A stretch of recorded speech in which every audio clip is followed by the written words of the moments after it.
देखो रिकॉर्डिंग का मैसेज क्या और स्क्रीन शेयर। यस। अच्छा हम लोग बाईबैक कर रहे थे, एक बार जस्ट याद दिला देते हैं कि बाईबैक में कब कब बाईबैक होता है। अगर कंपनी चाहती है कि वो अपना कैपिटल जो मार्केट में है वो कंपनी रिटर्न लेना चाहती है तो वो बाईबैक करती है। सीधा सा बात था कि अगर हम लोग अपना इक्विटी शेयर्स या फिर प्रेफरेंस भी हो सकता है अपने शेयर होल्डर से कैपिटल वापस लेना चाहते हैं तो उन्हें नॉर्मली ज्यादा रेट पे ऑफर किया जाता है तो वो बाईबैक कर सकता है। कंपनी बाईबैक तभी कर सकता है अगर कंपनी के पास एक्स्ट्रा सरप्लस हो, ठीक है। इससे कंपनी बाईबैक कर सकता है जो हम लोग पढ़े। इसके अलावा और भी इन्वेस्टमेंट दूसरे कंपनी में कर सकता है, दूसरा बिजनेस परचेस कर सकता है, डिविडेंड ज्यादा करके दे सकता है शेयर होल्डर को।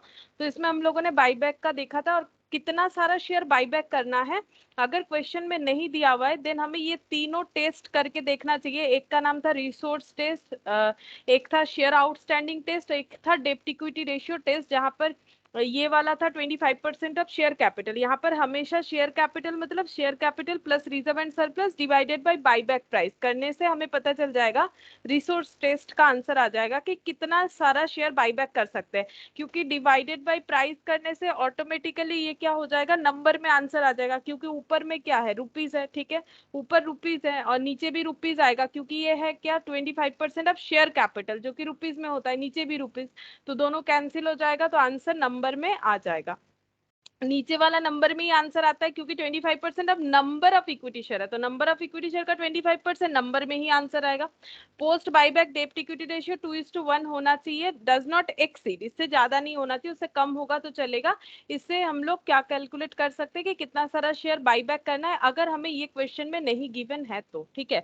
अच्छा, बाईबैक करने से क्या क्या बेनिफिट है वो भी हम लोगों ने देखा था। और फ्री रिजर्व का हम लोग यूज कर सकते हैं इंक्लूडिंग सिक्योरिटीज प्रीमियम जो है वो भी ले सकते हैं जो कि प्रेफरेंस शेयर रिडेम्पशन में नहीं था। तो ये सारा शेयर रिजर्व जो है यूज कर सकते हैं, ठीक है। अच्छा, हम लोग लास्ट दिन जो पढ़े थे वहां पर हम लोगों ने देखा था कि एग्जिस्टिंग फंड को यूज करके कंपनी कैसे बाईबैक कर सकती है, फ्रेश इशू करके कैसे करेगी, आज इसका भी डिटेल्स देख लेंगे, ठीक है। पहले हम लोग देख लेते हैं कि यहाँ पर कौन कौन सा क्वेश्चन है, उसको कर लेते हैं। इलास्ट्रेशन 1, ये देखते हैं कौन सा मेथड से करना पड़ेगा। इलास्ट्रेशन 1 में बोला है कि M limited furnishes the following balance sheet as at 31 March 2001। Equity and liability, share holders fund, share capital, ये सब 1 2 3 नोट्स जो है पता ही हम लोगों को कि नीचे दिया हुआ रहेगा। शेयर कैपिटल में ऑथराइज्ड है, issued and subscribed 3 lakh equity share of 10 each fully paid up, 20,000 9% preference share of 100 each. तो दो तरह का शेयर्स है, कैपिटल रिजर्व में कैपिटल रिजर्व है, रेवेन्यू है, सिक्योरिटीज प्रीमियम है, प्रॉफिट एंड लॉस है, लॉन्ग टर्म बोरोइंग है जो कि लॉन्ग टर्म लोन मतलब जो यहाँ पे लॉन्ग टर्म बोरोइंग ही होता है। लॉन्ग टर्म बोरोइंग में नॉन करेंट लाइबिलिटीज के अंदर, करेंट लाइबिलिटी में ट्रेड पेबल है, नॉन करेंट एसेट में प्रॉपर्टी प्लांट इक्विपमेंट। यहाँ पर 4th नंबर दिया हुआ है मतलब इसका नोट्स बना हुआ है। नॉन करेंट इन्वेस्टमेंट कॉस्ट में 5,000 है, inventories, trade receivable, cash and cash equivalent. एक बार 4th नंबर वाला चेक कर लेते हैं। पीपी का कॉस्ट दे रखा है, पीपी मतलब प्रॉपर्टी प्लांट इक्विपमेंट, कॉस्ट इतना है। प्रोविजन फॉर डिप्रिसिएशन मतलब अभी तक ये पूरे एसेट पे ये स्टील नाउ इतना डिप्रिसिएशन हुआ है, मतलब सिर्फ इस प्रीवियस ईयर का नहीं है जिस साल का बैलेंस शीट बना है। प्रोविजन फॉर डिप्रिसिएशन का मतलब ही होता है कि टोटल अमाउंट ऑफ डिप्रिसिएशन जब से एसेट यूज में आया तब से लेके अब तक का। तो नेट कैरिंग वैल्यू इसे बोलते हैं, ठीक है। ये कैरिंग वैल्यू है 2750। कैरिंग वैल्यू मतलब जो नेक्स्ट बैलेंस शीट में हम लोग लेके जा सकते हैं। The company passed a resolution two by back 20% of its equity capital. अब यहाँ पर आइडेंटिफाई कर ही दिया है कि कितना बाईबैक करना है तो हमें वो रिसोर्स टेस्ट या फिर डेप्ट इक्विटी रेशियो टेस्ट या फिर और एक क्या नाम था वो तीनों नहीं चेक करना पड़ेगा क्योंकि यहाँ पर बता ही दिया है 25% ऑफ इट्स इक्विटी कैपिटल बोला है, ठीक है। तो इक्विटी कैपिटल जितना है उसका 20% जो है बाईबैक होगा। तो इक्विटी कैपिटल यहाँ पर कितना है, इक्विटी कैपिटल का अमाउंट है ये वाला, ठीक है। ये कैपिटल, 300, हाँ 30 ये, lakh.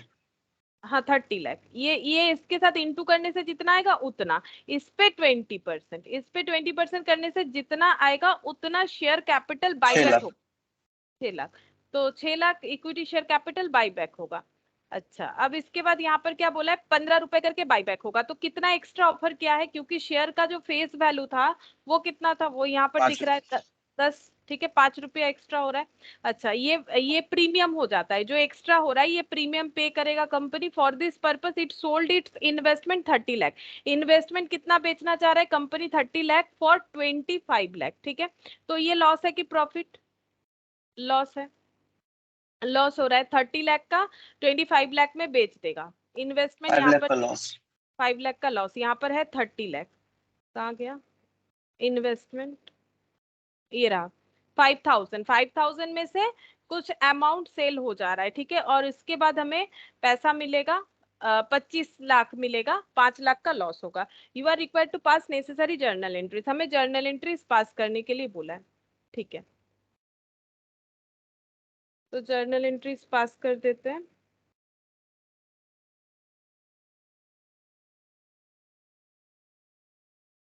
Illustration 1,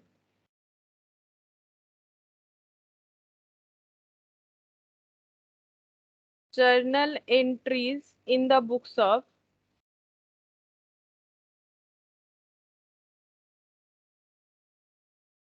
M Limited।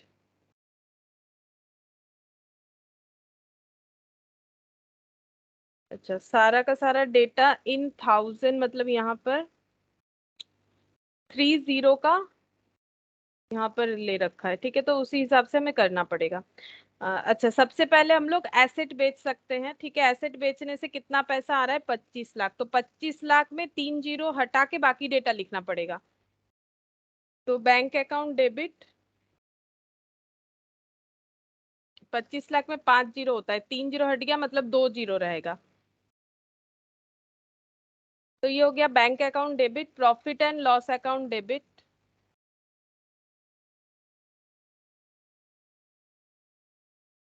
5 lakh. 5 lakh मतलब 3 जीरो, यानी 2 जीरो यहाँ पर आ जाएगा 2। सेल हो गया है इन्वेस्टमेंट, टू इन्वेस्टमेंट 30 लाख। ये दोनों का ऐड करने से जितना आएगा, तो being investment sold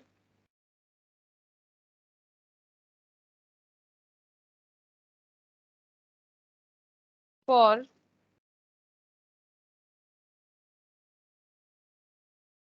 the purpose of buyback.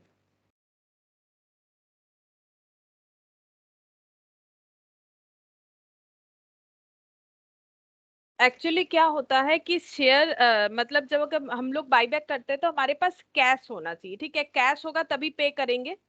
तो कैश कितना चाहिए और हमारे पास कैश कितना है? यहाँ पर हम लोग देख रहे हैं कि हम लोगों के पास अभी कैश अवेलेबिलिटी जो हुआ है इन्वेस्टमेंट बेच के, ये इतना हो रहा है, ठीक है।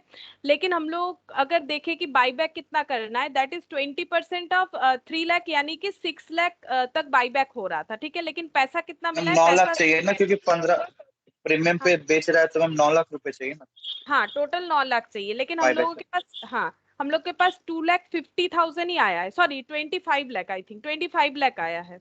9 लाख यस चाहिए मैम, या 90 लाख चाहिए? हम 9 लाख चाहिए ना। अगर वो 1000 में कर देंगे तब कम हो जाएगा, तब तो 900 हो जाएगा ना, वो अगर 3 जीरो हटा देंगे तो। हाँ, हाँ, 3 ठीक है, तब तो सफिशिएंट कैश है, कोई प्रॉब्लम नहीं है। ठीक है, सफिशिएंट कैश है। एक्चुअली हम लोगों को क्या करना पड़ता है, हम लोग को ये दिखाना पड़ता है कि हम लोग का नेट वर्थ कितना है, ठीक है। अगर हम लोग नेट वर्थ दिखा दे कि हम लोग के पास नेट वर्थ का मतलब है कि जरूरी नहीं है कि सारा चीज हम लोगों के पास कैश है। जैसे अगर किसी का नेट वर्थ मान लो बोल रहा है कि किसी का नेट वर्थ है 10 करोड़, तो जरूरी नहीं है कि उसके पास 10 करोड़ का कैश है। हो सकता है 10 करोड़ में से कुछ लाख का बिल्डिंग है, कुछ अमाउंट का फर्नीचर है, और कुछ फिक्स्ड एसेट है, कुछ बैंक में एफडी किया हुआ है, कहीं म्यूचुअल फंड में लगा रखा है, कोई शेयर मार्केट में। तो इस तरह से ये नेट वर्थ का मतलब है हम लोगों के पास टोटल अवेलेबिलिटी कितना है, लेकिन उसका सारा फॉर्म कैश होगा ऐसा जरूरी नहीं होता है। तो कंपनी को बाईबैक करने के लिए उसको अपना नेट वर्थ का अवेलेबिलिटी दिखाना पड़ता है, ठीक है। अगर जैसे यहाँ पर, लेकिन पेमेंट तो नेट वर्थ को नहीं कर सकते कि हाँ मेरा शेयर पे पैसा है तो हम बाईबैक, ऐसे नहीं बोल सकते। कंपनी बोलेगा मेरा इन्वेस्टमेंट है, तो कंपनी को जहां जहां वो पैसा को अप्लाई कर रखा है, एप्लीकेशन कर रखा है, वो सारी चीजों को बेचना पड़ सकता सकता है कैश इकट्ठा करने के लिए। जैसे कि इन्वेस्टमेंट कभी ना कभी पैसे से खरीदा होगा, तो वो पैसा जो है वो क्या हो गया है, इन्वेस्टमेंट में ट्रांसफर हो गया है। लेकिन अगर हमें बाईबैक करके किसी को पेमेंट करना है, तो हम लोग तो ये नहीं बोल सकते कि मेरे इन्वेस्टमेंट में पैसा लगा हुआ है। ऐसा बोलने से तो पेमेंट नहीं कर पाएंगे। तो क्या करना पड़ेगा, ऑप्शन ये है कि हम लोग को बेचना पड़ेगा। अब क्या बेचना है वो कंपनी का मैटर है कि वो इन्वेस्टमेंट बेच सकती है, फिक्स्ड एसेट बेच सकती है, लेकिन सबसे पहले ये प्रूव करना पड़ेगा कि नेट वर्थ उतना है कि हम लोग चाहे तो वो जहां जहां अप्लाई किया हुआ है उसको बेच के सेल करके उसको कैश में कन्वर्ट कर सके। ठीक है, जितना कैश कम होगा, बाई चांस अगर कैश कम होता है, जैसे यहाँ पर तो काफी है, अगर बाई चांस कैश कम होता है तो हमें क्या करना पड़ेगा, रिजर्व सरप्लस जो होता है उसको, यानी कि जनरल रिजर्व, तो ये भी क्या है, प्रॉफिट का हिस्सा, ये सारे रिजर्व को सीआरआर में ट्रांसफर करना पड़ता है। ठीक है, सीआरआर में ट्रांसफर करने से ये मतलब कंफर्म हो जाता है कि कंपनी का नेट वर्थ इतना है कि वो अपने प्रॉफिट का हिस्सा सीआरआर में ट्रांसफर कर सकती है, मतलब उतने अमाउंट का वो बाई बैक कर सकती है। तो ये चीज होता है कि रिजर्व सरप्लस को हमें क्या करना पड़ता है, वो दिखाना पड़ता है कि हम लोग ये पैसा जो है इसको बना लेंगे आराम से, हमारे पास इतना नेट वर्थ है कि हम लोग बाई बैक कर सकते हैं जितने अमाउंट का हम लोगों ने डिक्लेयर किया है। ठीक है, तो ये होता है वो रिजर्व सरप्लस को ट्रांसफर करने का रीजन। अच्छा, अब ये पहला तो हम लोगों ने कैश कुछ इकट्ठा कर लिया है। ठीक है, अच्छा अब हम लोग यहाँ पर एंट्री करेंगे कि जितना बाईबैक करना चाहते हैं, 20% ऑफ इक्विटी कैपिटल। अब इक्विटी कैपिटल है 3000 यहाँ पर, और ये 3 जीरो। ठीक है, तो मतलब कितना हो जाएगा, 30 लाख। 30 लाख का बाईबैक, 30 लाख का 30 लाख। 20, हाँ 30 लाख का 20%। तो इक्विटी शेयर कैपिटल चला जाएगा, इसीलिए कैपिटल डेबिट हो जाएगा 30 लाख का 20%। तो 30 लाख का 20% हो जाता है 6 लाख। लेकिन हम लोग को यहाँ पर कैसे लिखना है, 30 लाख का 20% 6 लाख होता है, 6 लाख होता है, हाँ 6 लाख ही होता है। तो 6 लाख में हो जाएगा 3 जीरो, लेकिन हमें 3 जीरो हटा के लिखना है, यानी हम लोग लिखेंगे 600। ठीक है, ये 600 इन लैख हो रहा है, मतलब 6 लाख। 6 लाख हम लोग बाई बैक कर रहे हैं, हम लोगों के पास पैसा आया है 25 लाख, काफी पैसा है। ठीक है, अच्छा premium on by back, premium on by back, ये लॉस होता है इसीलिए डेबिट। अच्छा 6 लाख पे एक एक 300। शेयर 300 हो जाएगा, 5 रुपए के हिसाब से। 5 रुपए के हिसाब से। 5 रुपए के हिसाब से शेयर कितना सारा है, 6 लाख डिवाइडेड बाई 10 कर देंगे तो 60,000, 60,000 इंटू 5, ये हो जाएगा यहाँ पर 300। To equity share holder,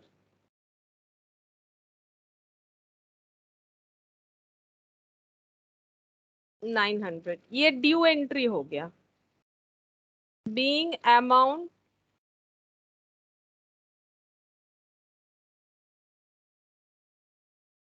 due on buyback.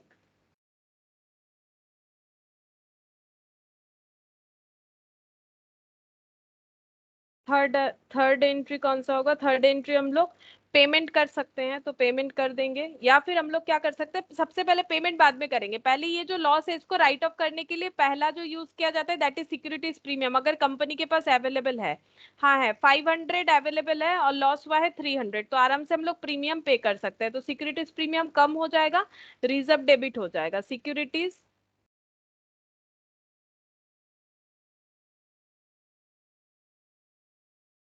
Premium account debit to premium on buyback.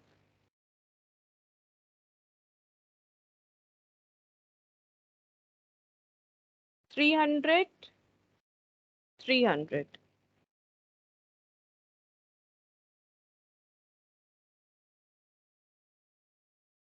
being premium payable on buyback written off, write off कर दिया गया बाय यूजिंग सिक्योरिटीज प्रीमियम, ऐसे भी लिख सकते हैं by using securities premium. Fourth number पे हो जाएगा हम लोग सीआरआर क्रिएट करेंगे और पे कर देंगे। सीआरआर कितना क्रिएट किया जाता है, सीआरआर का रूल्स भी मैंने बोला था। सीआरआर होता है face value of share buyback, जितना शेयर बायबैक होता है उसके फेस वैल्यू माइनस अगर कोई भी हम लोगों ने नया शेयर इशू किया है for the purpose of buyback तो वो माइनस होता है। ये देखो यहाँ पर मैंने लिखवाया था CRR nominal value of buyback minus nominal value of fresh issue, लेकिन इस क्वेश्चन में कोई फ्रेश इशू है नहीं तो सीआरआर हो जाएगा नॉमिनल वैल्यू ऑफ बायबैक, और बायबैक जो किया गया है उसका नॉमिनल वैल्यू कितना है, उसका नॉमिनल वैल्यू है 600। ठीक है, तो ये 600। 600 हाँ 600 पे सीआरआर क्रिएट हो जाएगा। तो सिक्योरिटी सॉरी सीआरआर के लिए क्या यूज होगा, सबसे पहले सीआरआर के लिए हम लोग revenue general reserve, reserve. Revenue reserve use करें। रेवेन्यू 4000 अवेलेबल है तो ये यूज कर सकते हैं। Revenue reserve debit to CRR.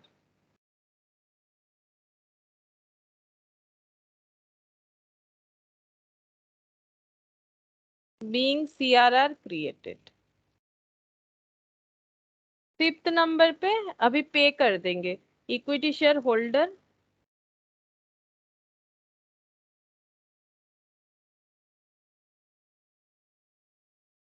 To bank.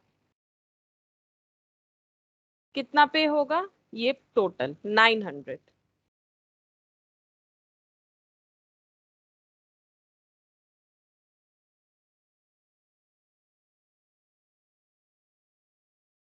being amount paid।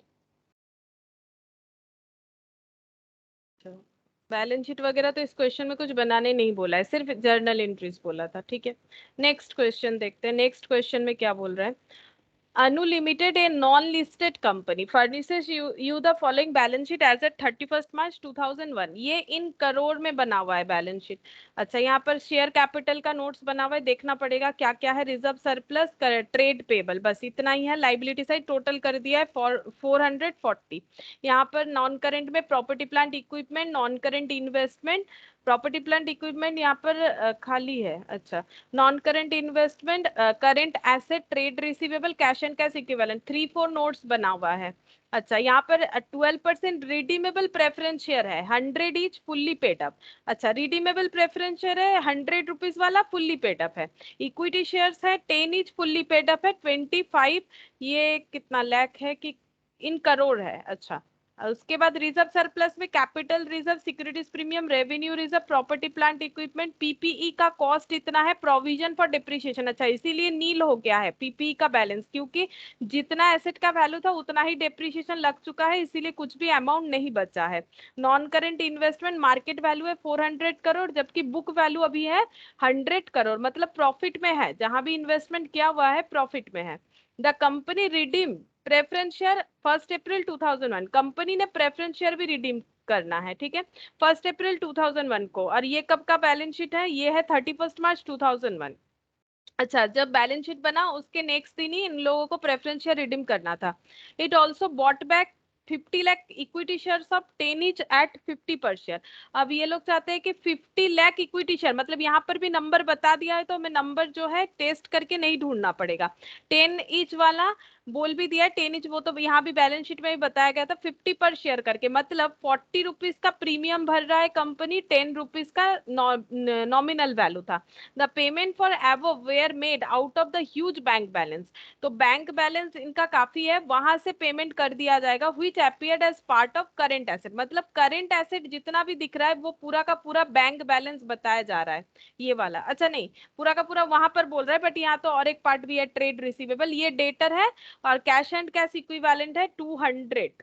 ठीक है, 200। अभी हम लोगों को कितना पेमेंट करना पड़ेगा वो देखना पड़ेगा।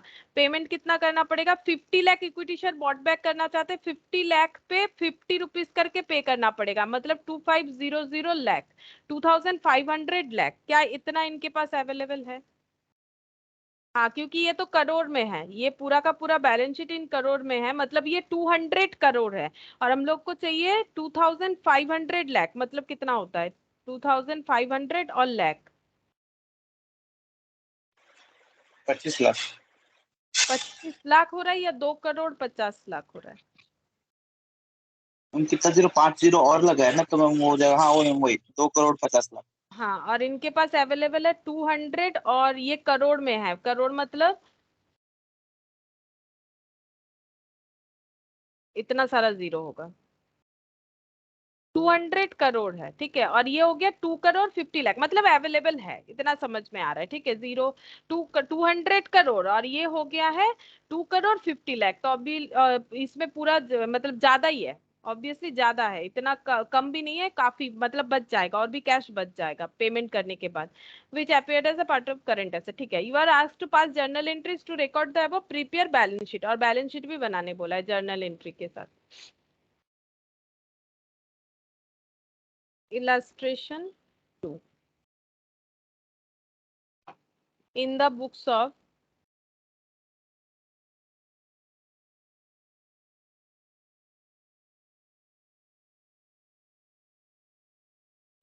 of Anu Limited, 1st April 2001, पहले बाईबैक हो जाए, पहले प्रेफरेंस शेयर रिडीम करना पड़ेगा। यहाँ पर प्रेफरेंस शेयर रिडीम का डेट बता दिया है। कंपनी रिडीम प्रेफरेंस शेयर कितना नहीं बोला है, मतलब फुल्ली रिडीम हो गया होगा, ठीक है। तो प्रेफरेंस शेयर चला जाएगा, ये भी कैपिटल है, कैपिटल चले जाने से डेबिट हो जाएगा। कैपिटल रहता है जब तब क्रेडिट रहता है। 12% प्रेफरेंस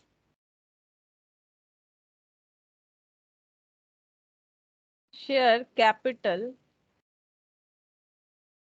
अकाउंट डेबिट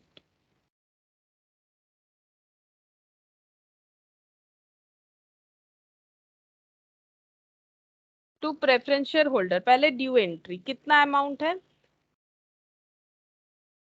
75 करोड़। यहाँ पर लिख देते हैं इन crore, 75 crore, 75 crore.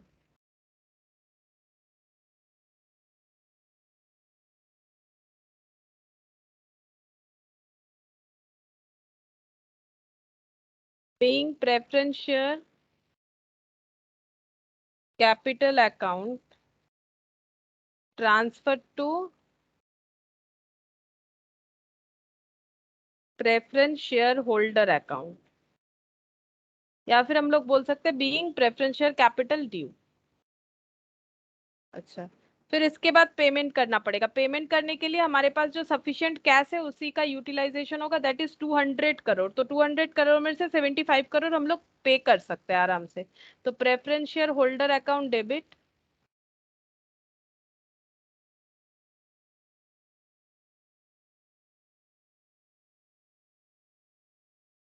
To bank,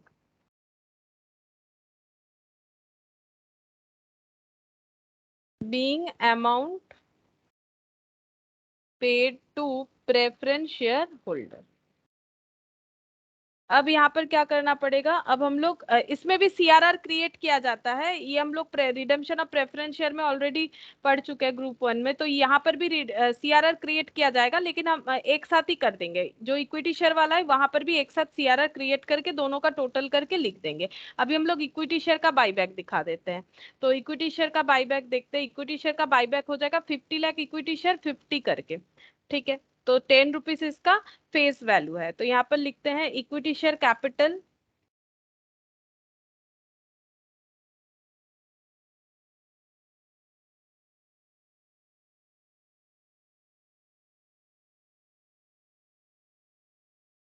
account debit premium on buyback debit to equity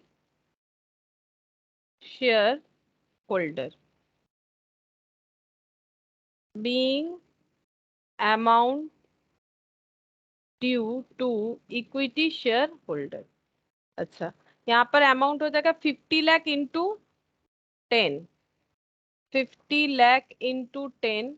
यहाँ पर हो जाएगा 50 लाख इंटू 40, और यहाँ पर हो जाएगा 50 लाख इंटू 50। अच्छा, ये अमाउंट कितना हो जाएगा, ये तो हो रहा है 50 लाख इंटू 10 मतलब 500 लाख, बट हम लोग को इसको इन करोड़ में बनाना है। तो 500 लाख, लाख मतलब और भी 50 और करोड़ मतलब 7 जीरो होता है, तो 1 2 3 4 5 6 7, ठीक है। 1 करोड़ मतलब 7 जीरो होगा, तो 7 जीरो से हम लोग इसको अगर डिवाइड कर देते हैं तो 7 जीरो कैंसिल हो जाएगा, ठीक है। बचा क्या 5, तो यहाँ पर आंसर एक्चुअली हम लोग करोड़ में, क्योंकि पूरा क्वेश्चन कर रहे हैं तो हम लोग को यहाँ पर लिखना पड़ेगा 5 करोड़, ठीक है। तो ये अमाउंट का मतलब होता है 5 करोड़। अब 50 लाख इंटू 40, इसका मतलब कितना हो जाएगा, 50 लाख इंटू 40, इसका मतलब हो गया 5 इंटू 4 20, और यहाँ पर 2 जीरो, और क्योंकि लाख है तो और भी 5 जीरो, ठीक है। और डिवाइड हो जाएगा 7 जीरो से, 1 2 2 करोड़ 20, 20 आएगा, 20, हाँ। 20 आएगा, हाँ। ये सही लिखना पड़ेगा, नहीं तो गलत हो जाएगा। हमेशा 1 करोड़ से डिवाइड कर देंगे, करोड़ मतलब 1 करोड़ से डिवाइड हो जाएगा। अच्छा, अब ये वाला भी चेक करके देखते हैं फिर ये कितना होगा। वैसे तो ये ऐड करके भी हम लोग लिख सकते हैं, 25 हो जाएगा, ठीक है। और हम एक बार फिर से दिखा देते हैं, 50 लाख इंटू 50, 5 इंटू 5 25, और 2 जीरो, ये नॉर्मल हो गया इतना लाख। लेकिन हम लोगों को ये क्या है, इतना लाख है, तो लाख मतलब कितना हो जाएगा 50 लाख, मतलब 50 के बाद 5 जीरो, क्योंकि मैंने मल्टीप्लाई कर दिया तो इसके बाद हम 5 जीरो लगा देंगे, ठीक है। और डिवाइडेड बाई करोड़ से करेंगे, मतलब 1 करोड़, मतलब 7 जीरो नीचे तो ऊपर भी 7 जीरो कैंसिल होगा, 1 2 3 4 5 6 7, तो ये बचेगा 25, इस तरह से करना पड़ेगा।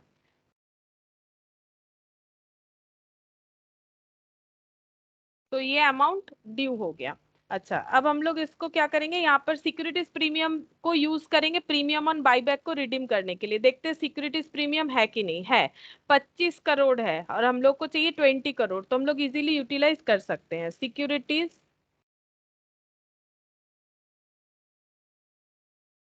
Premium account debit to premium on buyback being loss on premium written off। अच्छा, ये हो गया। अच्छा, अब हम लोगों को सीआरआर क्रिएट कर लेना चाहिए, क्योंकि बाकी चीज तो हम लोगों ने कर लिया, और पेमेंट करना पड़ेगा। ये इक्विटी शेयर वाला, प्रेफरेंस शेयर वाला पेमेंट यहाँ पर ही कर दिया था मैंने, ठीक है। अब हम लोग सीआरआर क्रिएट करके पेमेंट कर देंगे। तो सीआरआर कितना क्रिएट होगा, face value of the share redeem. Face value अगर इक्विटी शेयर का देखें तो 5 है, और यहाँ पर प्रेफरेंस शेयर का क्योंकि कोई प्रीमियम वैल्यू नहीं है, वो पर पे ही हुआ है, तो 75 है। तो 75 करोड़ और 5 करोड़ मतलब 80 करोड़ का सीआरआर क्रिएट होना चाहिए। तो 80 करोड़ के लिए रेवेन्यू रिजर्व में 80 करोड़ अवेलेबल है, 260 करोड़ है, तो आराम से हम लोग बना सकते हैं revenue reserve account debit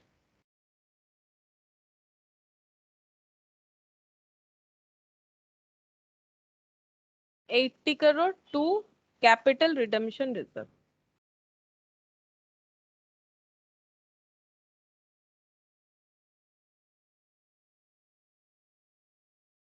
being CRR created।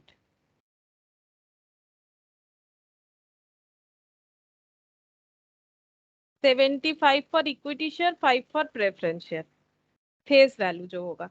अच्छा, अब पेमेंट करना पड़ेगा, इक्विटी शेयर वाला यहाँ पर पेमेंट कर देते हैं।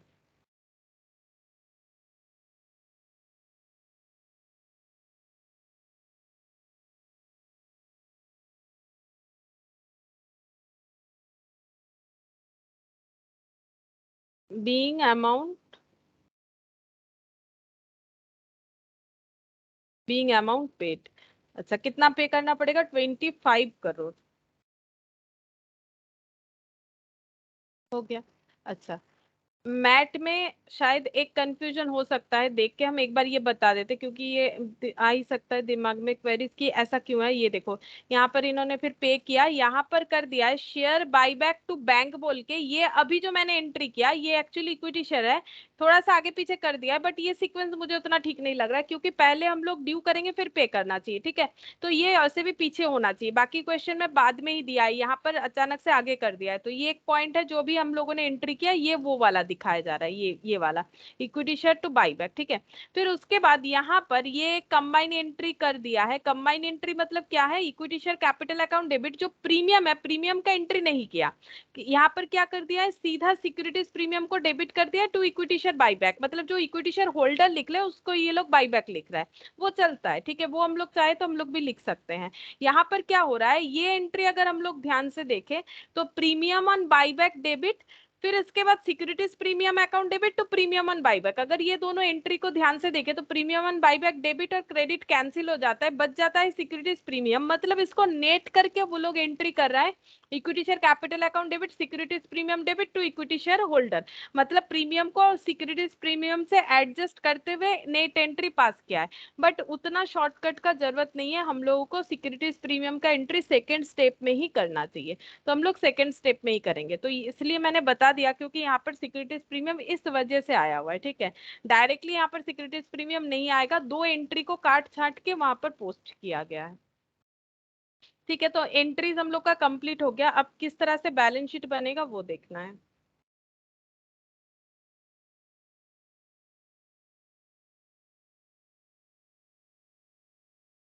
Balance sheet of Anu limited as at 1/4/2001 particulars,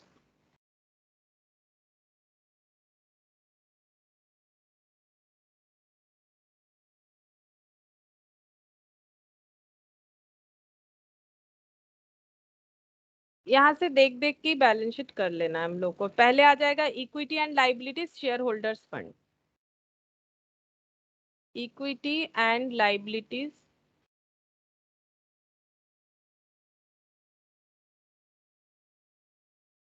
share holders fund, share holders fund इसके अंदर ए बी देके share capital reserve and surplus, share capital इसका अभी भी हम लोगों को नोट्स बनाना पड़ेगा,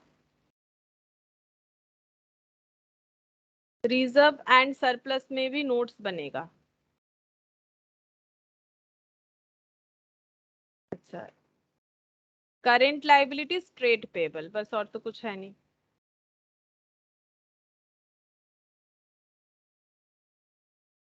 करेंट लाइबिलिटीज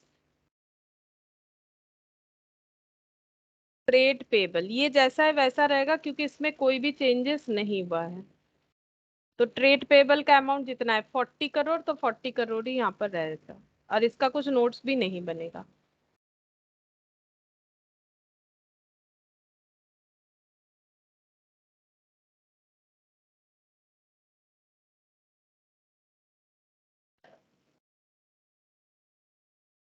एसेट साइड में नॉन करेंट एसेट्स, एसेट्स में सबसे पहले non current asset,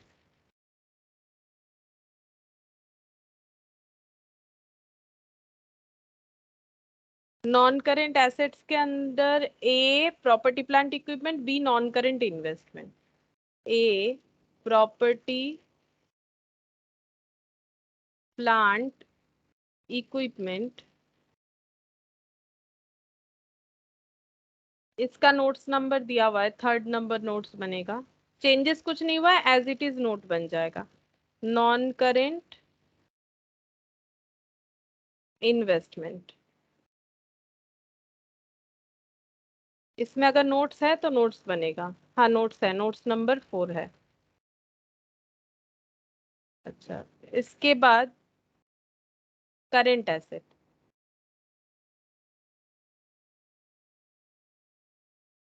current asset में A trade receivable, B cash and cash equivalent, A trade receivable, B cash and cash equivalent.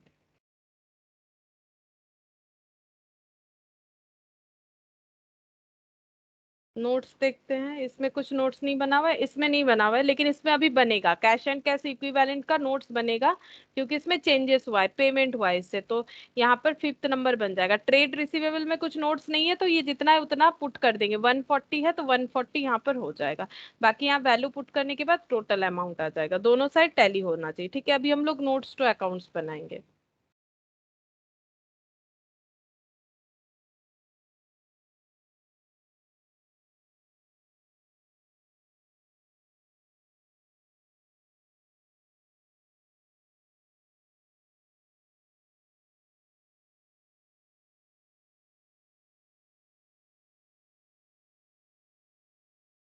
अच्छा, यहाँ पर ये देख के हम लोग बना सकते हैं शेयर कैपिटल। पहला नोट्स बन रहा है, यहाँ पर भी शेयर कैपिटल का ही बनेगा।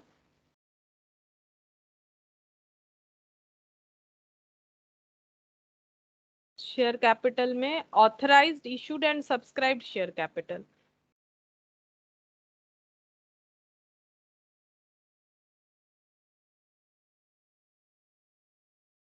Authorised, issued and subscribed share capital. अच्छा, अब कितना बचेगा? ये प्रेफरेंस शेयर तो पूरा का पूरा रिडीम हो गया है, ये कुछ नहीं बचेगा। 75 करोड़। इक्विटी शेयर जो है 25 करोड़ में से कितना चला गया? इक्विटी शेयर 25 करोड़ में से 50 लाख नंबर में गया है, तो नंबर के हिसाब से हमें देखना पड़ेगा कितना होगा। अच्छा, ये है 25 करोड़, तो यहाँ पर रुपीस के हिसाब से कितना गया? यहाँ एंट्री देखने से ही पता चल जाएगा। रुपीस के हिसाब से 5 करोड़, ठीक है। 5 करोड़ लेस हो जाएगा यहाँ से। इसका मतलब कितना बचा हुआ रहेगा? 20 करोड़। 20 करोड़, ठीक है। 20 करोड़ बचेगा। तो यहाँ पर जीरो वगैरह करोड़ ये सब ध्यान से देखना पड़ेगा। 20 करोड़ बचेगा, तो शेयर कैपिटल यहाँ पर लिख देते हैं 200 लाख। 20 करोड़ मतलब 200 लाख हो जाएगा। 20 करोड़ मतलब 20 के बाद 7 जीरो, ये ठीक है। और इसको अगर हम लोग 200 लाख में लिखते हैं, क्यों लाख में लिखा मैंने? यहाँ पर भी देखो, ऐसे यहाँ पर तो कुछ लिखा नहीं, चलो नहीं भी लिखेंगे तो भी चलेगा, कोई बात नहीं। 200 लाख ही होता है, ठीक है। 200 lakh equity share at the rate of 10 each fully paid.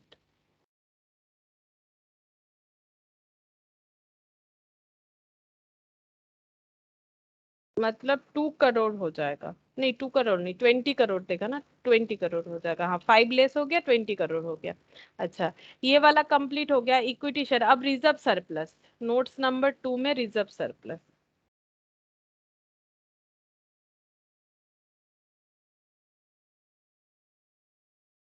Reserve and surplus. Reserve surplus में capital reserve as it is है 15 करोड़।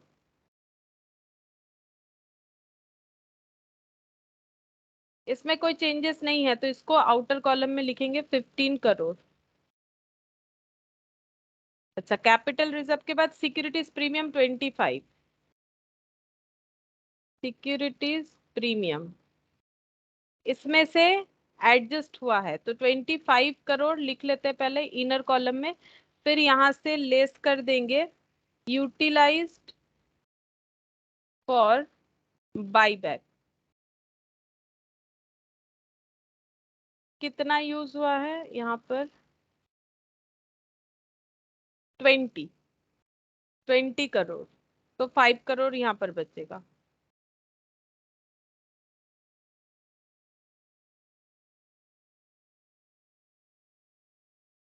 अच्छा, सिक्योरिटीज प्रीमियम रेवेन्यू रिजर्व 260, ये भी यूज हुआ है। Revenue reserve 260 crore less transfer to CRR. CRR बनाने के लिए 80 करोड़, 75 प्रेफरेंस शेयर का था और 5 करोड़ इक्विटी शेयर का था, तो बच गया यहाँ पर 180। अच्छा, टोटल करने पे यहाँ पर हो गया था 20 और ये हो गया 300। नहीं, 300 ज्यादा लिख दिया ना मैंने। मैम 220 हो रहे हैं 280। मैम, ऊपर 20 फिर 5 फिर 15 और 180। ये वाला पहले ये 15, ये तो इसका यहाँ पर क्लोज हो गया है। अच्छा ठीक है, तो मैम फिर 200 होगा। 200 हो रहा है ना। और नया सीआरआर यस क्रिएट किया, वो भी तो लिखना पड़ेगा, वो ये इसीलिए कम हो गया। अच्छा, ये 200 ठीक ठीक ही था, लेकिन और एक चीज नहीं लिखा मैंने। सीआरआर जो नया क्रिएट हुआ है, ये तो ट्रांसफर, ये रिजर्व से 80 सीआरआर में ट्रांसफर हुआ है, तो रिजर्व से 80 कम हुआ, उसके जगह सीआरआर बन गया 80 का, तो 200 हो रहा था प्लस 80, 280 जो नया सीआरआर क्रिएट हुआ 280, तो यहाँ पर 280 और वो 20 करोड़, ठीक है। तो यहाँ पर 20 और 280, ये हो गया 20 करोड़ और ये हो गया 280 करोड़, और तो कुछ नहीं था, तो टोटल करने पे 340 हो जाएगा, 340 करोड़, चेक करते हैं, हाँ 340 करोड़ ही होगा।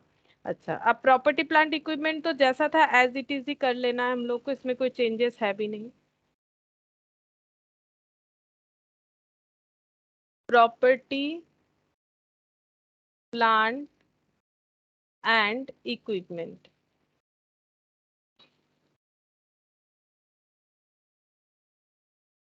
PP cost 100 less provision for depreciation 100, इसी को लिख देना है।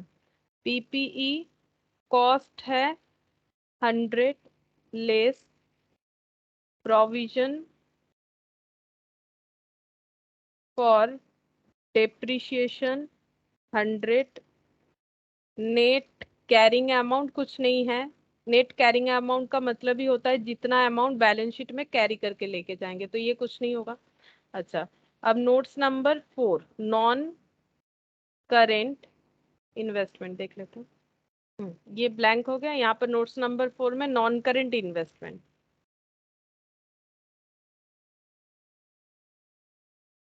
नॉन करेंट इन्वेस्टमेंट,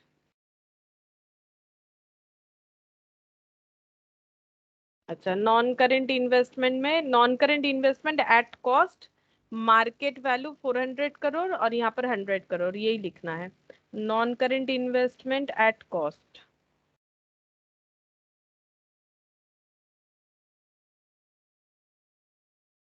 ब्रैकेट में एट कॉस्ट, मार्केट वैल्यू,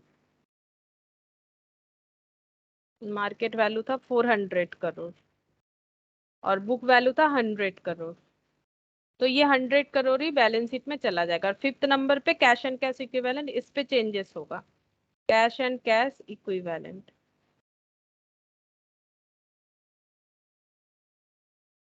अच्छा कैश कितना था, कैश एंड कैश इक्विवेलेंट पहले से 200 करोड़, 200 करोड़, तो यहाँ पर लिखेंगे cash and cash equivalent as on 31st of March 2001, मतलब ओपनिंग भी बोल सकते हैं 1 अप्रैल, या फिर क्लोजिंग बैलेंस है 200 करोड़, यहाँ से यूटिलाइज्ड फॉर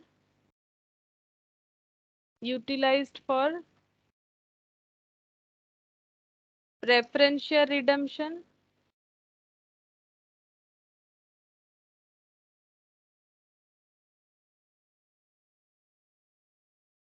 एंड बाईबैक।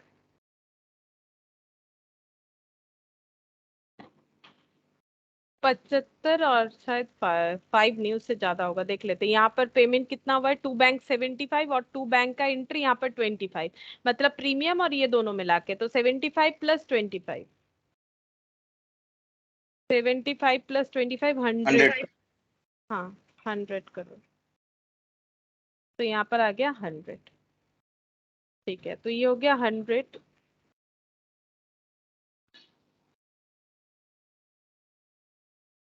ये वाला 100 करोड़ हो जाएगा, और ये 4th नंबर वाला भी 100 था, तो 100 100 100 340 टैली हो गया 340।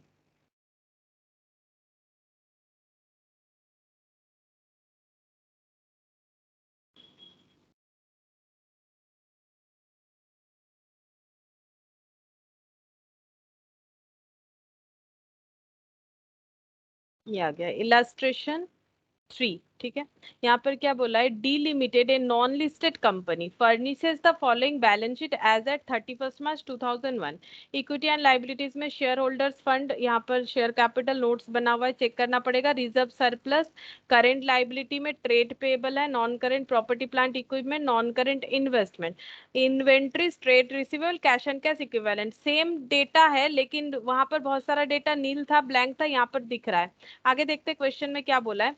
authorized issued and subscribed capital 2,50,000 equity share of 10 each fully paid up और 2000 10% प्रेफरेंस शेयर ऑफ 100 इच। लेकिन यहाँ पर एक नया पॉइंट एडेड है, ये पॉइंट से हमें जो फ्रेश इशू, जो प्रोसीड्स फ्रॉम इशू वाला पॉइंट समझना पड़ेगा। यहाँ पर बोला है issue 2 months back for the purpose of buyback. तो ये जो शेयर इशू हुआ है, इक्विटी शेयर नहीं, ये वाला प्रेफरेंस शेयर, ये तो पहले से इशूड था तभी बाईबैक कर पा रहे।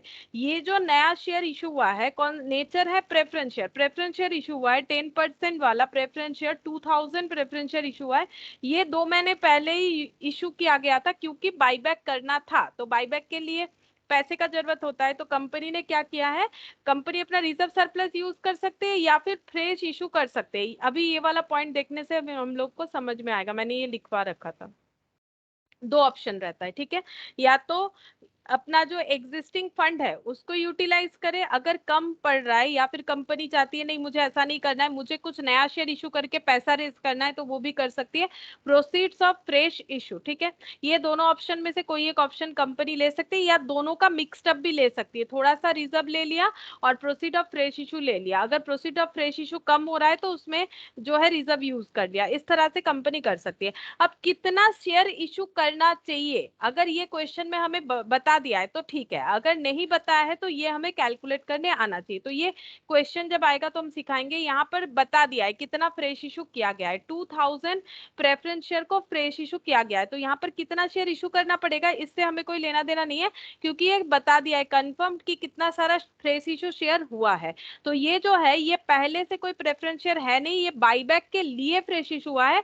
तो ऐसा अगर होता है तो सीआरआर में हमें क्या एंट्री करना पड़ता है, मतलब अमाउंट क्या हो जाता है, ये देखो, ये भी मैंने लिखवा रखा था फर्स्ट क्लास में। यहाँ पर nominal value of share buyback minus nominal value of fresh issue का नॉमिनल वैल्यू हमें लेस करना पड़ेगा, ठीक है। अगर हमें पता है कितना फ्रेश इशू हुआ है, अगर नहीं पता है तो उसका प्रोसेस अलग होगा। पहले हमें ये पता करना पड़ेगा कितना फ्रेश इशू करेंगे, आफ्टर दैट ये होगा। तो सीआरआर अभी इस क्वेश्चन में सीआरआर जो है वो चेंज होगा, क्योंकि सिर्फ nominal value of share buyback नहीं होगा, वहां से फ्रेश इशू वाला भी लेस होगा, क्योंकि बाईबैक के वजह से ही फ्रेश इशू किया गया है, ठीक है, इसीलिए ये लेस होगा। अच्छा, अब नेक्स्ट देखते हैं यहाँ पर क्या बोला है। एक सेकेंड।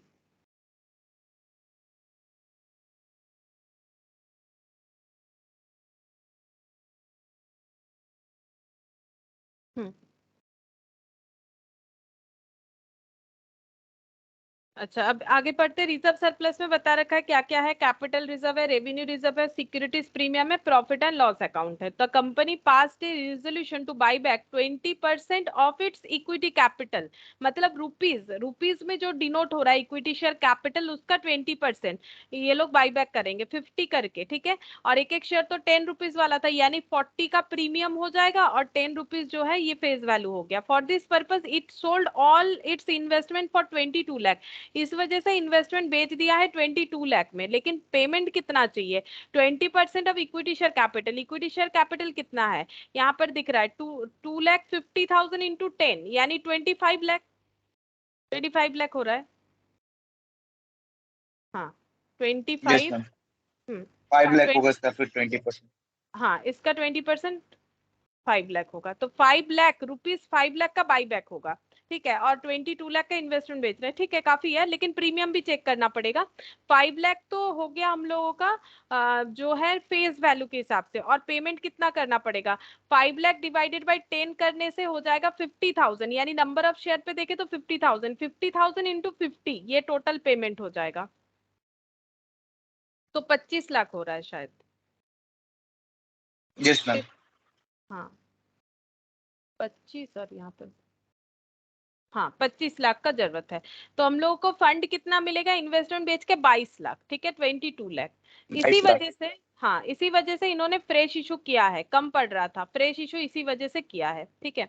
तो यहाँ पर 25 लाख चाहिए, 22 लाख हो रहा था, तो यहाँ से हम लोग इस तरह से, इसीलिए इन लोगों ने फ्रेश इशू किया है। बाकी हमें क्वेश्चन ऐसा भी दे सकता है कि अगर इतना हो रहा है तो कितना फ्रेश इशू करना पड़ेगा, बट अभी तक उतना कॉम्प्लिकेटेड क्वेश्चन नहीं आया, यहाँ पर बता दिया है कि बाईबैक करके। तो ये कितना पैसा जुगाड़ हुआ होगा, 2000 इंटू 100 यानी कितना हो जाएगा, 2 लाख, 2 लाख, 2 लाख। 2 लाख, 2 लाख का ये जरूरत पूरा हुआ है, यानी 22 लाख का इन्वेस्टमेंट बेच बेच के मिलेगा, और 2 लाख फ्रेश इशू से, यानी 23 लाख। लेकिन हम लोग को चाहिए कितना था, 25 लाख।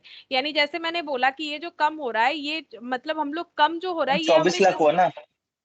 22 और 2, हाँ 24 हुआ, 25 चाहिए। 24 लाख।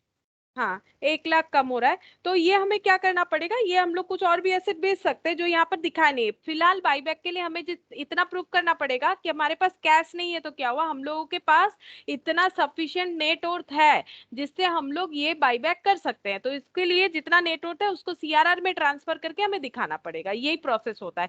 तो ये कम जो दिख रहा है वो एक्चुअली कम नहीं है, हमें बताना पड़ेगा कि हमारे पास कितना नेट वर्थ है, उसके बाद कंपनी का डिसीजन है वो आगे क्या, किस तरह से कैश जो है बनाएगी, ठीक है। यहाँ पर हमें जितना बताया हम लोग उतना कैश का एंट्री कर देंगे, लेकिन इसका मतलब ये नहीं कि कंपनी बाईबैक नहीं कर सकती। अब वो जिस सीआरआर को जो यूटिलाइज करेगी, रिजर्व को यूटिलाइज करेगी बाईबैक करने के लिए जितना कम पड़ रहा है उतने में, ठीक है।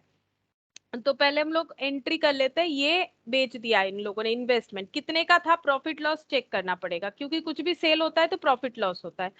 इन्वेस्टमेंट था, ये है 3000, ये इन 1000 है, तो 3000 1000 मतलब और भी 3 जीरो, मतलब 30 लाख, 30 लाख का इन्वेस्टमेंट है जो कि 22 लाख में बिक गया, तो ये लॉस है। 30 लाख का इन्वेस्टमेंट 22 लाख में बिक रहा है, इसमें तो ये 8 लाख का। 8 लाख का लॉस है। तो journal entries,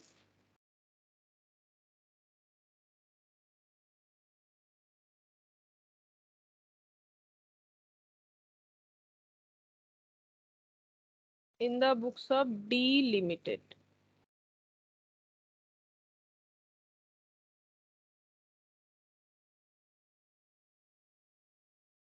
bank account debit, profit and loss, loss हो रहा है तो प्रॉफिट एंड लॉस डेबिट हो जाएगा।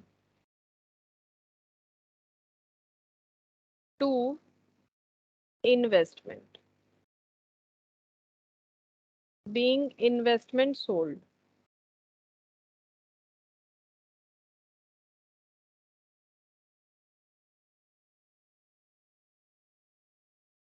Eight loss for buyback. अच्छा, इन्वेस्टमेंट अभी हम लोग को आंसर सारा लिखना पड़ेगा इन 1000 में, क्योंकि क्वेश्चन उसी तरह से बना हुआ है, तो ऐसे फॉलो करेंगे तो ठीक रहेगा, बाद में इससे बैलेंस शीट भी इजीली बना पाएंगे। तो इन्वेस्टमेंट 22 लाख को 1000 में कन्वर्ट करना है, यानी 1000 यानी 30 30 काट देंगे, जितना बचेगा वही हम लोग का आंसर होगा, 2200, ठीक है। तो 1000 यानी 1000 यानी 30 से डिवाइड करना पड़ेगा, तो ये हो जाएगा, कितने में बेचा है, 2200 में बेच दिया है। लॉस हुआ है 8 लाख का, तो 8 लाख मतलब 5 जीरो होता है, 3 जीरो हट जाएगा तो बचेगा 2 जीरो, 800। ठीक, 800। और यहाँ पर ये दोनों को ऐड कर देते हैं, ये हो गया 3000, ये ऐसे भी दिया हुआ है बैलेंस शीट में डेटा। अब हम लोग ड्यू करेंगे, equity share capital account debit, जितना अमाउंट बाई बैक करना है।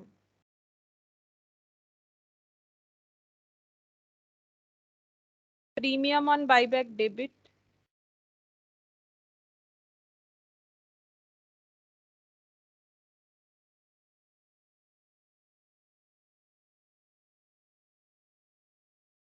टू इक्विटी शेयर होल्डर, 50 बोला गया था, यानी ये वाला एंट्री 50 से होगा, ये वाला 40 से होना चाहिए, और ये 10 रुपीज से होना चाहिए, into number of shares buyback. लेकिन हम लोग को 1000 में लिखना है, ये चीज का भी ध्यान रखना पड़ेगा। 20%, तो ये 2500 का 20%, यानी ये हो जाएगा 500, ठीक है। ये 500 हो गया, तो ये डायरेक्टली 500 हम लोग लिख सकते हैं। यहाँ पर ये 500 हो रहा है, मतलब 500 इन 1000 हो रहा है, तो ये इंटू 50 से हो रहा है, तब जाके ये 500 होगा, मतलब ये भी इंटू 50 हो जाएगा और ये भी इंटू 50 हो जाएगा, तो ये वाला हो जाएगा 4 इंटू 5, ये हो गया 2000। और ये दोनों हो गया 2500, ठीक है। तो इस तरह से कैलकुलेट कर सकते हैं सिंपल। यहाँ पर 2500 इन 1000 दिया हुआ था, इसका 20% कर दिए, क्योंकि 20% अब इक्विटी कैपिटल बोला था। कैपिटल मतलब ये होता है, नंबर मतलब ये होता है इक्विटी कैपिटल। इसका 20% करने से ही फेस वैल्यू पता चल जाएगा कितना बाईबैक होगा, 500। अब एक एक शेयर 10 रुपीज करके डिवाइड करने से 50 में आंसर आ जाएगा। तो 50 इंटू 40, 50 इंटू 50, इस तरह से ये वाला हम लोग बना सकते हैं कि कितना कितना जीरो लगेगा। यहाँ पर लिख देते हैं being amount due to equity share holder. अच्छा, अब प्रीमियम को राइट ऑफ करेंगे।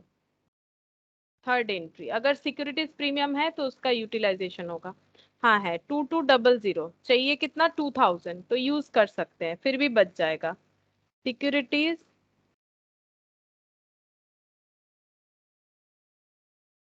Premium account debit to premium on buyback, 2000 का जरूरत है। बीइंग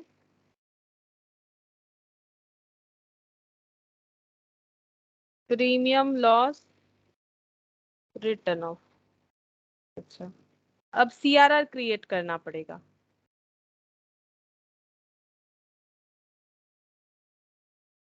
एंट्री नंबर 4, पहले सीआरआर देख लेते कितना होगा। सीआरआर होगा फेस वैल्यू या nominal value of share buyback, जो कि ये है 500।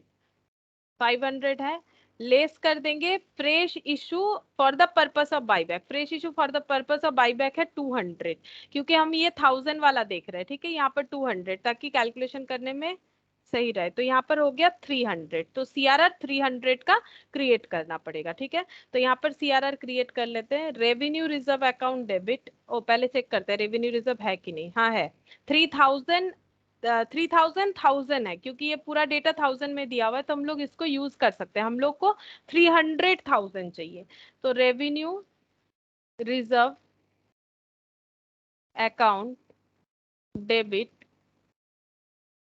टू सीआरआर, मतलब कैपिटल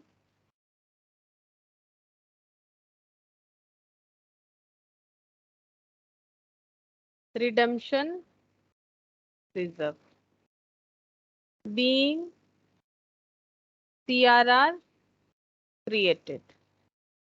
अब हम लोग पे कर देंगे। पे करने का एंट्री हो जाएगा equity share holder account debit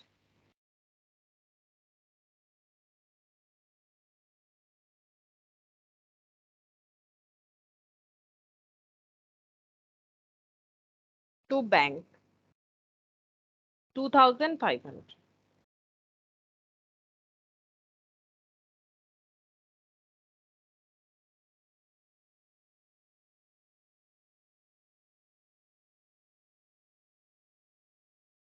अच्छा, बैलेंस शीट भी बोला था शायद इसका। बैलेंस शीट भी बोला है, तो बैलेंस शीट भी बनाना पड़ेगा।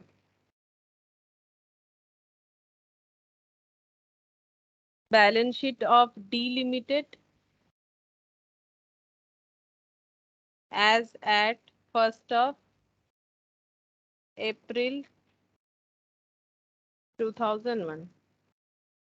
हम लोग लिख सकते हैं ऐसे आफ्टर बाईबैक, अगर चाहे तो लिख सकते हैं। इसके पहले भी एक बनाया हम लोगों ने बैलेंस शीट, वहां पर लिख सकते हैं कि बाईबैक करने के बाद का बैलेंस शीट का जो सिचुएशन है। पर्टिकुलर नोट्स अमाउंट, पहले आ जाएगा equity and liability.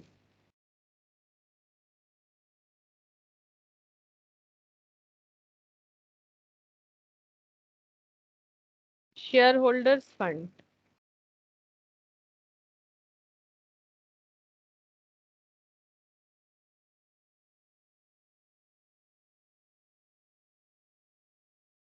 Point A share capital, share capital का नोट्स बनेगा। पॉइंट बी रिजर्व सरप्लस, इसका भी नोट्स बनेगा, क्योंकि ये सब में चेंजेस है। करेंट लाइबिलिटी, नेक्स्ट आ जाएगा, सेम क्वेश्चन का ही पैटर्न था यहाँ पर। Current liability trade payable,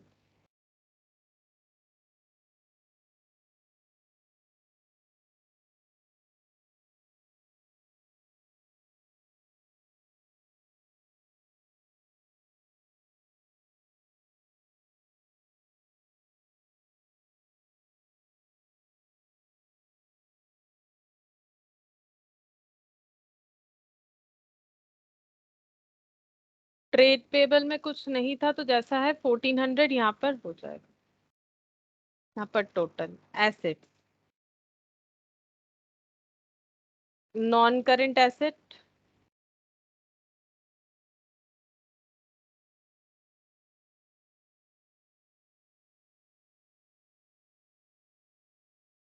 point A, PPE, property plant equipment.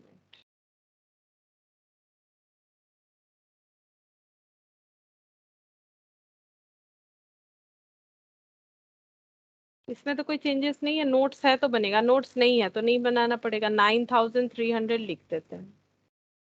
अच्छा, इसके बाद नॉन करंट इन्वेस्टमेंट 3000, लेकिन इसमें नोट्स बनेगा, सेल हुआ है। नॉन करंट, ये बचा ही नहीं है शायद, ये पूरा ही सेल हो गया, चेक करते हैं। ऑल ऑफ इट्स इन्वेस्टमेंट, और उसी के हिसाब से हम लोगों ने लॉस भी चेक किया था। तो ये वाला पॉइंट तो आएगा ही नहीं, क्योंकि ये नॉन करंट इन्वेस्टमेंट अभी है ही नहीं बैलेंस शीट में, तो इसको नहीं लिखने का जरूरत। 22 लाख में तो हाँ बोलो, बात कट गया।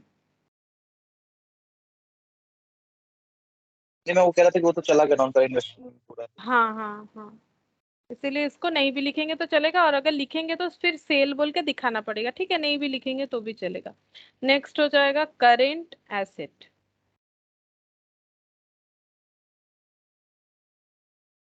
करेंट एसेट में इन्वेंट्रीज एज इट इज रहेगा, point A, inventories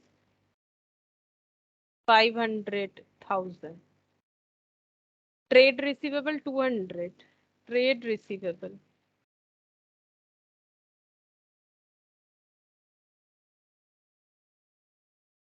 200, cash and cash equivalent, इसमें नोट्स बन जाएगा।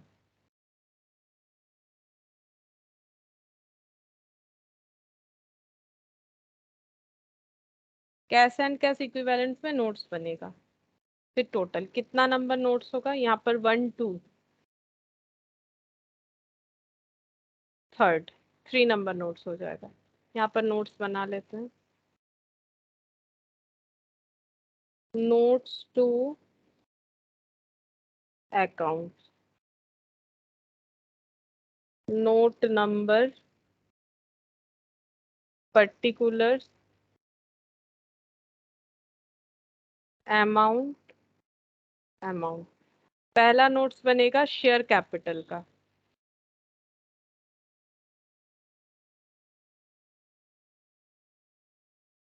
तो ये देख के लिखेंगे authorised issued and subscribed capital. पहला लिखेंगे authorised issued and subscribed capital. इसके बाद ये वाला 2,50,000 equity share 10 each fully paid up, लेकिन इसमें से कुछ अमाउंट चला गया है। अच्छा,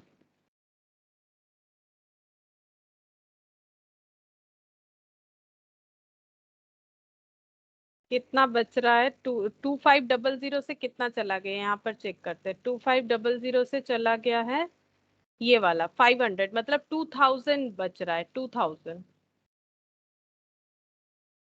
2000 बचेगा। और ये प्रेफरेंस शेयर, तो यहाँ पर लिखेंगे 2 lakh equity share of ₹10 each fully paid up. मैंने क्या किया, यहाँ पर 2500 जब था, ठीक है, तब यहाँ पर 2,50,000 अमाउंट आया था, उतना चेक करने का भी जरूरत नहीं होगा। अभी अगर हम लोगों का यहाँ पर दिख रहा है कि कितना फेस वैल्यू चला जाएगा 500,000, ठीक है, तो यहाँ से माइनस हो जाएगा 500,000 रुपीज में, तो बचेगा कितना, 2000। तो 2000 बच रहा है, 2500 के लिए अगर 2,50,000 हो रहा है तो 2000 के लिए भी 2 लाख होगा, ठीक है। ये हम लोग देख सकते हैं, या फिर इसको चेक करके भी देख सकते हो, इन 1000 में है तो 2000 हो रहा है, 2000 ठीक है। तो 2000 मतलब 2000 और भी 3 जीरो, 2 लाख होगा, ठीक है, इस हिसाब से 2 लाख हो जाएगा।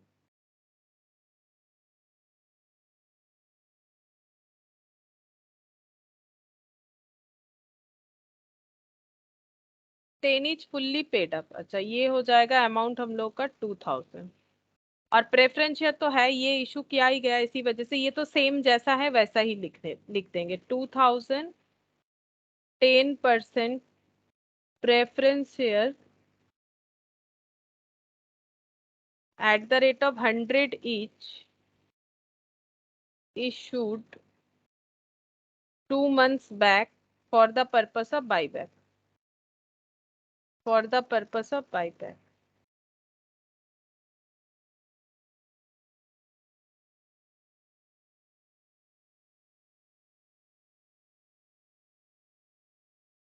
टू 200, तो ये हो गया 2200।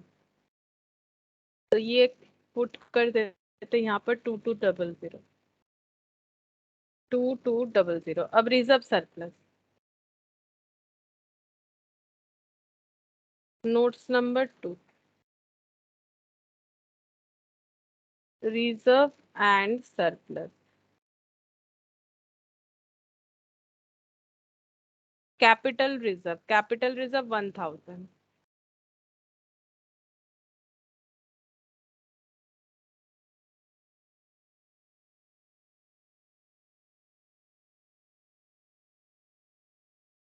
रेवेन्यू रिजर्व ये यूज हुआ है, रेवेन्यू रिजर्व।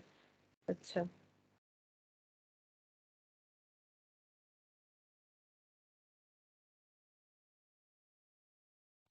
रेवेन्यू रिजर्व है 3000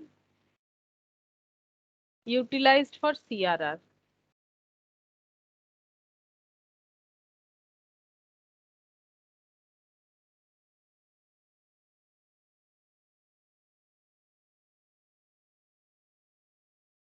three hundred,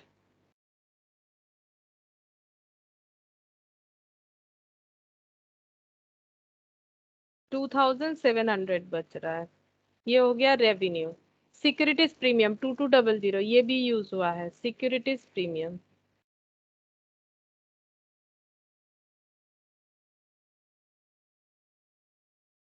less utilised to pay premium on buyback.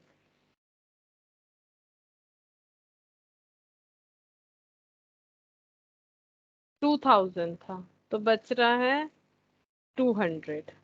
Securities premium हो गया। Profit and loss account 3500, profit and loss account 3500 loss हुआ है, लेस हो जाएगा, इसीलिए लॉस ऑन इन्वेस्टमेंट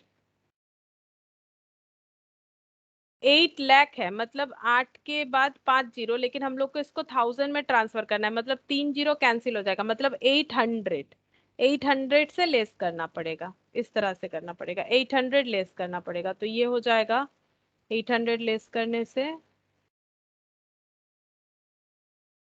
2700, 2700। और एक होगा सीआरआर, और एक सीआरआर रहेगा, इसके नीचे लिख देते, जगह है सीआरआर जो हम लोगों ने अभी क्रिएट किया है। सीआरआर ये अमाउंट कितना है, सीआरआर 300 था, 300 था, इसी में लिख देते हो जाएगा 300। ठीक है, तो ये टोटल कितना हो जाएगा, 1300।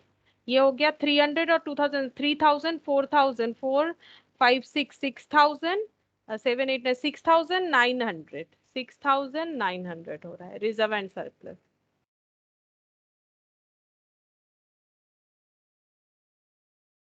6900 मतलब 9100, इधर 9100 प्लस 1400, मतलब 10500 टोटल होना चाहिए, 10500। अच्छा, यहाँ पर प्रॉपर्टी प्लान, अच्छा कैश एंड कैश इक्विवेलेंट का भी तो नोट्स होता है। अच्छा, यहाँ पर बना लेते हूँ, cash and cash equivalent.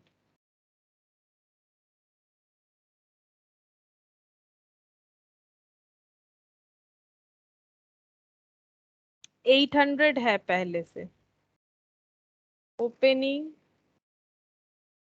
Amount 800 less utilised to pay equity share holder,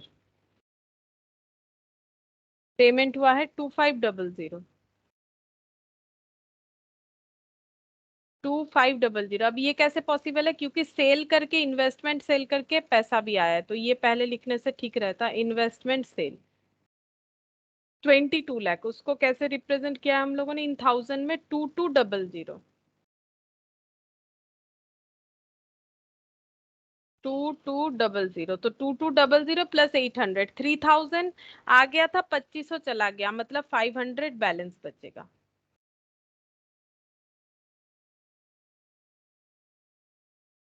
five hundred, तो 500, 500, 1000, 1000 और 9000, 10700। ये क्या हो गया? गलत हो गया। नहीं, 5,000, 500, 500, 1000, 9000, 10,000, 10,500। हाँ ठीक है, 10,500। ये हो गया 10,500।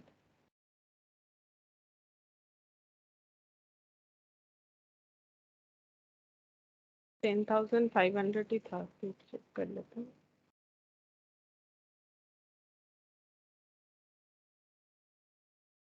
हम्म, 10,500 होगा टोटल।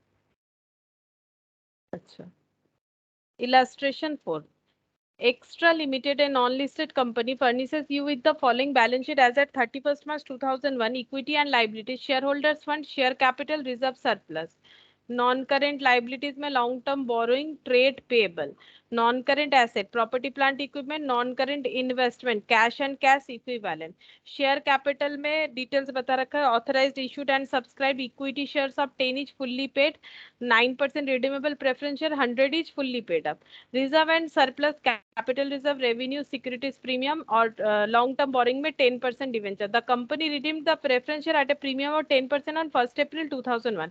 अच्छा, कंपनी पहले प्रेफरेंस शेयर को रिडीम करना चाहती है एट अ प्रीमियम ऑफ 10% पे 1 अप्रैल 2001 पे, ठीक है, पहला पॉइंट। दूसरा, it also bought back 3 lakh equity share, मतलब यहाँ पर भी नंबर बता दिया है, नहीं फाइंड आउट करना पड़ेगा। 10 इच एट 30, मतलब 20 करके प्रीमियम है, 10 रुपए वाला 30 में देना चाहती है, यानी 20 करके प्रीमियम पे बाई बैक करना चाहती है। The payment for the above was made out of huge bank balance, bank balance से पेमेंट कर दिया जाएगा। Included in its investment were, investment in own debenture. अच्छा, जो इन्वेस्टमेंट यहाँ पर दे रखा है, इसमें ओन डिवेंचर का इन्वेस्टमेंट भी है। नॉन करेंट इन्वेस्टमेंट जो 120 है, इसमें अपने ही डिवेंचर कंपनी मार्केट से खरीद के इन्वेस्ट कर रखी है 2 लाख में, जिसका फेस वैल्यू है 2,20,000। This debenture were cancelled on 1 April. ये हम लोग फर्स्ट ग्रुप 1 में पढ़ चुके हैं डिवेंचर में, जहां पर कंपनी अपना खुद का डिवेंचर मार्केट से खरीद सकती है, यानी कि इन्वेस्ट कर रही है और उसी पे खुद का इंटरेस्ट भी लेगी। तो कंपनी उस डिवेंचर जिसका फेस वैल्यू है 2,20,000 और खरीदा है 2 लाख से, इन्वेस्टमेंट 2 लाख में किया है, मतलब क्या परचेज 2 लाख से किया है, वो कैंसिल कर दे रही है 1 अप्रैल को। तो कैंसिल करने पे या तो प्रॉफिट होता है या तो लॉस होता है, देखना पड़ेगा। 2 लाख में लेके 2,20,000 का चीज 2 लाख में लेके कैंसिल कर दिया गया है, तो प्रॉफिट हो रहा है कि लॉस? डिवेंचर जो है 2,20,000 का मैम डिवेंचर 2,20,000 हाँ बोलो। खरीदा, फिर 30 में हम लॉस हो रहा है ना। लॉस तो नहीं हो रहा है। 20 के डिवेंचर 30 में लिया है। फेस वैल्यू था 2,20,000, जिसको खरीदा है 2 लाख में, अब कैंसिल कर रहा है ना। ये इन्वेस्टमेंट मतलब क्या? खुद का परचेज प्राइस इतने से खरीदा है, कॉस्टिंग कॉस्ट पड़ा था कि ये इतने में खरीद। लेकिन जब इशू हुआ था वो 2,20,000 में हुआ था, फिर कंपनी जब खरीदी तो 2 लाख में खरीदी, अभी कैंसिल कर रही है तो प्रॉफिट ही है 20.20 का, 0.20 का प्रॉफिट हो रहा है। ये 2.20 लाख और ये 2 लाख, मतलब 2,20,000 और ये 2 लाख।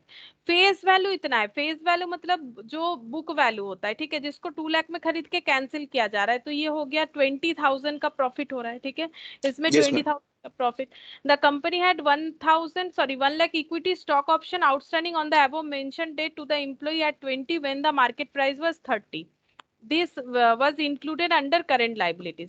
ठीक है, तो ईशॉप तो मैंने अभी करवाया नहीं, लेकिन पता तो है, हम बता देते क्या हो रहा है। कंपनी क्या कर रही है, 1 लाख इक्विटी स्टॉक ऑप्शन, मतलब ईशॉप जो होता है, कंपनी किसको शेयर इशू करती है?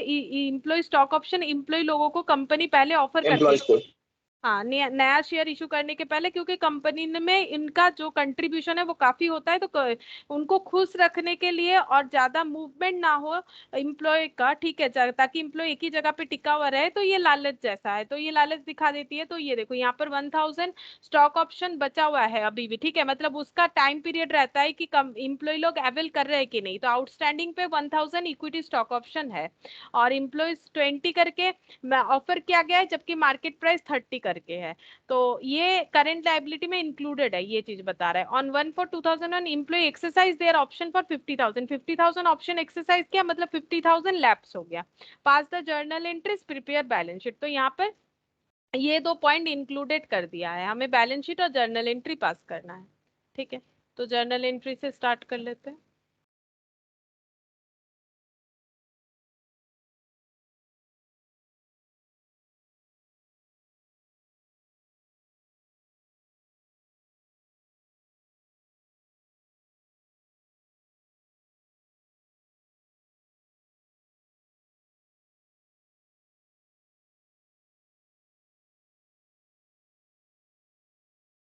Extra limited,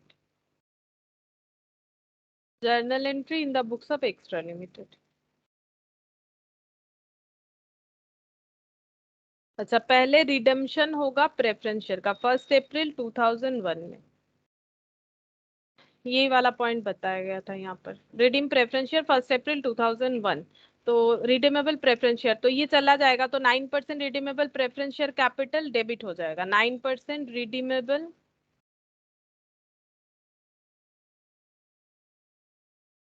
preference share capital debit.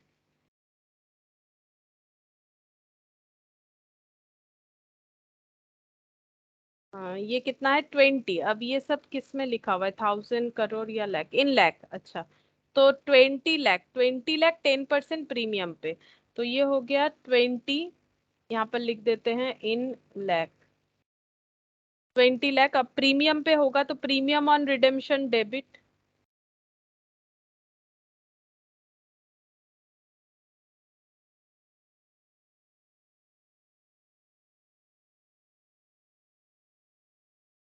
10% मतलब 2 हो जाएगा, 2 लाख 10% है, दो 20 का रुपए 10।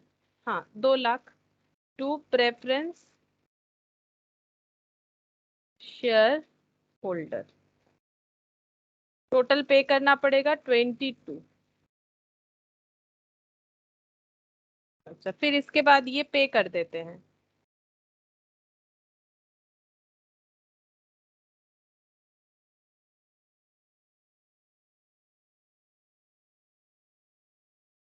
To bank 22, being amount due, being amount due shortcut में लिख सकते हैं, being amount paid.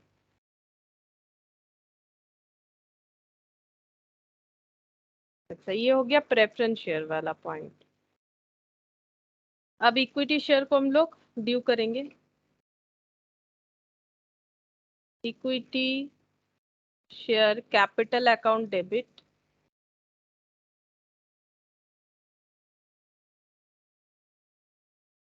3 lakh equity share of 10 each at 30, 3 lakh into 30, मतलब 3 लाख इंटू 10 हो जाएगा पहले, 3 लाख इंटू 10 हो 30 लाख। जाएगा 30 लाख।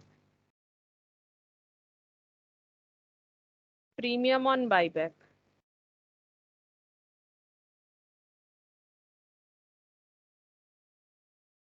3 लाख इंटू प्रीमियम कितना हो रहा है, 20 हो रहा है, 3 लाख इंटू 20 मतलब 60 lakh to equity share holder 90 lakh, being amount due.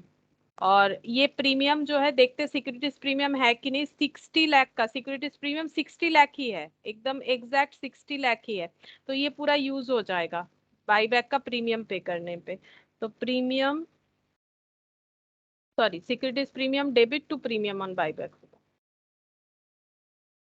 Securities premium account debit 60 lakh ही है, तो ये पूरा कंप्लीट नील हो जाएगा। To premium on buyback, to premium on buyback being premium loss written of.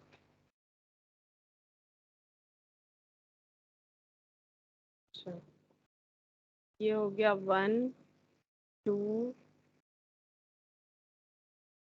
3 4।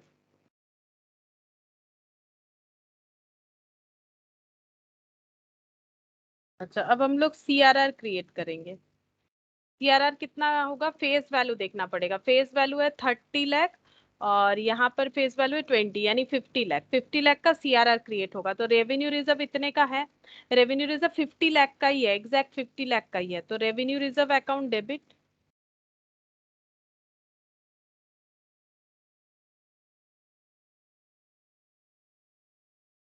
To CRR 30 plus 20, 50 lakh being 30 20 था।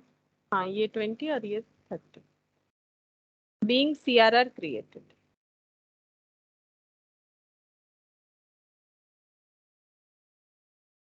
अच्छा, अब इक्विटी शेयर का पेमेंट कर देते हैं। Equity share holder account debit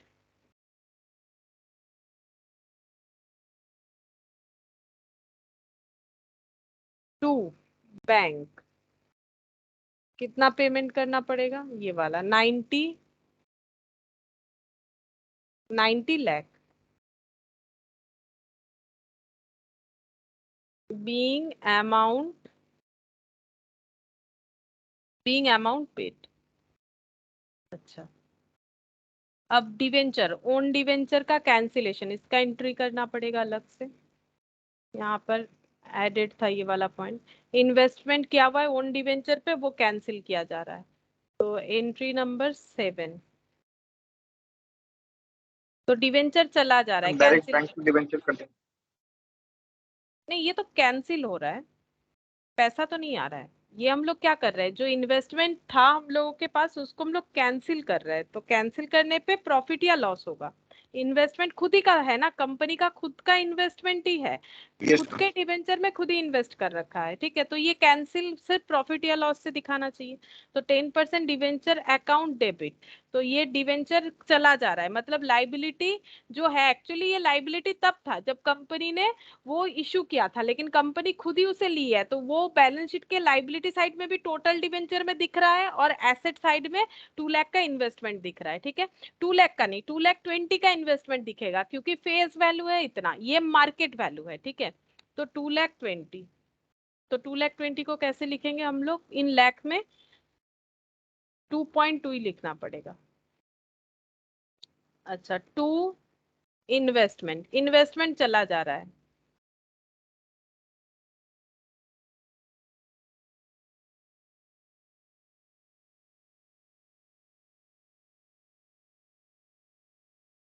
investment जाने के बदले लाइबिलिटी कैंसिल हो रहा है, क्योंकि कंपनी अगर खुद का इन्वेस्टमेंट ही उसे कैंसिल कर देती है, वो तो एक साइड में एज ए लाइबिलिटी भी है।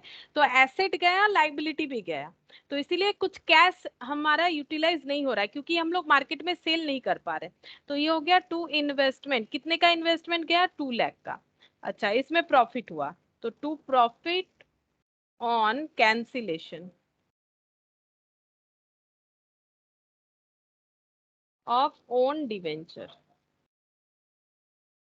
2.4। नहीं सॉरी, प्रॉफिट मैंने ऐड करके लिख दिया, ये 0.2 होगा, 0.2 being cancellation of own debenture।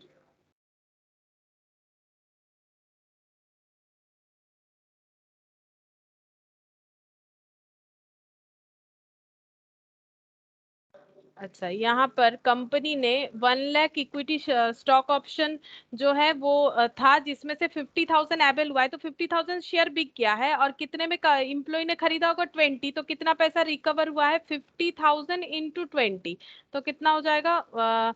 ये तो हो गया 10, और ये 4 और एक 5 जीरो, 10 लाख। 10 लाख। तो 10 लाख का पैसा आएगा क्योंकि शेयर खरीद रहा है, इम्प्लॉय शेयर खरीद रहा है, भले ही ईशॉप खरीद रहा है लेकिन शेयर तो खरीद रहा है, तो पैसा आ रहा है, बैंक अकाउंट डेबिट हो जाएगा 10 लाख से, मतलब हम लोग 10 लिखेंगे क्योंकि हम लोग का सारा आंसर इन लाख है। तो bank account debit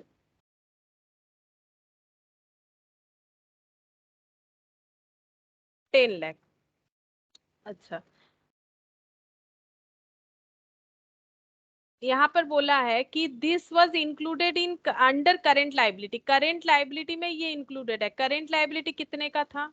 current liability 70 था, और उसमें ये 10 लाख, मतलब ये 70 लाख है, उसमें ये 10 लाख इंक्लूडेड है। अच्छा, बैंक अकाउंट डेबिट, अच्छा हम लोग पहले एंट्री कर लेते पूरे शेयर का। Bank account debit to equity share capital to securities premium, यहाँ पर लिख देते हैं bank account debit to equity share capital to securities premium, क्योंकि प्रीमियम में इशू हुआ है, तो शेयर इशू का एंट्री नॉर्मल जो होता है वो लिख लेते हैं। यहाँ पर हो गया, मैंने तो 20 से इंटू किया, लेकिन इसमें 10 रुपए फेस वैल्यू होना चाहिए, तो 50,000 इंटू 10 कितना हो जाएगा? 5 लाख। ठीक है, तो 5 लिखेंगे यहाँ पर, 5 5 लिखेंगे, सिर्फ 5 लिखना पड़ेगा। तो सिक्योरिटीज प्रीमियम कितना हो गया? 50,000 इंटू 10, सिक्योरिटीज प्रीमियम भी कितना हो जाएगा? 50,000 इंटू 10 होगा। 50,000 इंटू 10 कितना हो जाएगा? 50,000 इंटू 10, 5 लाख ही हो रहा है। 5 लाख। हाँ, तो प्रीमियम कितना हो रहा है? नहीं, प्रीमियम, सॉरी, प्रीमियम हम लोग को कैसे देखना पड़ेगा, इस शॉप में कैसे होता है? इम्प्लॉइज को 20 में हम लोगों ने ऑफर किया है, लेकिन शेयर का फेस वैल्यू तो 10 है, और जो प्रीमियम है क्योंकि मार्केट वैल्यू से चेक करना पड़ता है, ठीक है। ये जब हम लोग ई शॉप करेंगे तो और भी डिटेल्स में देखेंगे। तो प्रीमियम कितना हो रहा है मार्केट प्राइस के हिसाब से देखेंगे ना, प्रीमियम तो 20 रुपीज करके हो 20। रहा है, ठीक, 20 करके हो रहा है, और फेस वैल्यू तो 10 ही रहेगा, चाहे हम लोग किसी से भी कंपेयर करें, तो 20 करके हो रहा है, तो 20 इंटू 50, तो ये हो जाएगा 10 लाख। तो 10 20 लाख। लाख, हाँ 10 लाख होगा। 50,000 इंटू 20, 50,000 इंटू 20, 20 कौन सा, ये ये सुन 30, 10 लाख। हाँ 10 लाख हो जाएगा। ये वाला 20 नहीं, ये तो परचेज प्राइस है जो कि हमें 10 लाख मिला। ये 10 लाख कैसे आया? 50,000 मतलब यूज हुआ है, 50,000 इंटू 20 करके पेमेंट मिला है, यहाँ पर हो जाएगा 50,000 इंटू 10 रुपीज करके जो कि प्रीमियम का है, सॉरी 20 रुपीज करके जो कि प्रीमियम है। ये 20 कैसे आया है? Market price minus face value करके, और ये वाला equity share capital 50,000 into 10 face value जो इक्विटी शेयर का होता है। तो ये हो गया 10 लाख, ये हो गया 5 लाख, ये हो जाएगा बैंक अकाउंट डेबिट। अच्छा, अब करेंट लाइबिलिटीज में जो इंक्लूडेड है उसे हमें कैंसिल करना पड़ेगा, क्योंकि लाइबिलिटी हम लोग का भी कितना बच रहा है, 50,000 एवेल हुआ है, तो 50,000 लैप्स हो गया होगा, तो 50,000 का कितना लॉस हो जाएगा? 50,000 शेयर्स यूज नहीं हुआ, क्योंकि 50,000 ही एक्सरसाइज हुआ, तो 1 लाख में से 50,000 अगर एक्सरसाइज हुआ तो 50,000 लैप्स हो गया, तो उसका कितना हो रहा है कॉस्ट? 50,000 इंटू 10, ठीक है, तो 50,000 यानी 3 जीरो और 10 5 यानी लाख। और एक 5 लाख, तो 5 लाख का जो लाइबिलिटी इंक्लूडेड है, ये बोल रहा है कि इंक्लूडेड है इतना, तो वो हम लोग कैंसिल कर देंगे, ठीक है। वो लाइबिलिटी में इंक्लूडेड कर रखा है, तो वो अवेल तो कर नहीं रहा है अभी, तो उसे हमें कैंसिल करना पड़ेगा, तो हम लोग यहाँ पर लिख देंगे eShop account debit, eShop account debit 5 lakh हो जाएगा। ये बचा हुआ 50,000 जो अवेल नहीं हुआ इंटू 10, ठीक है, तो यहाँ पर लिख देते हैं being allotment of 50,000 shares at the rate of 10 at a premium of 20 per share। अच्छा, और एक प्रीमियम हमें रिडीम करना था, वो तो नहीं किया मैंने, ये प्रीमियम भी था, अभी प्रेफरेंस शेयर भी प्रीमियम में रिडीम हुआ था, तो प्रीमियम का लॉस जो है उसे राइट ऑफ करना पड़ेगा, उसके लिए हमें सिक्योरिटीज प्रीमियम अगर रहता है तो उसका यूटिलाइजेशन करना चाहिए। तो पहले से जो सिक्योरिटीज प्रीमियम था वो तो कंप्लीटली यूटिलाइज्ड हो चुका है, यहाँ पर 60 लाख था और इक्विटी शेयर पे 60 लाख यूज कर लिया है हम लोगों ने, लेकिन अभी जो एम्प्लॉय को हम लोग शेयर इशू किए उस पे हमारा सिक्योरिटीज प्रीमियम जनरेट हुआ है 10 लाख का, और प्रेफरेंस शेयर रिडीम होने पे कितना प्रीमियम का लॉस हुआ था 2 लाख का, तो हम लोग उससे एडजस्ट कर सकते हैं, 10 लाख से आराम से 2 लाख एडजस्ट कर सकते हैं, तो इसका एंट्री यहाँ पर ही हो जाएगा। सिक्योरिटीज प्रीमियम अकाउंट डेबिट,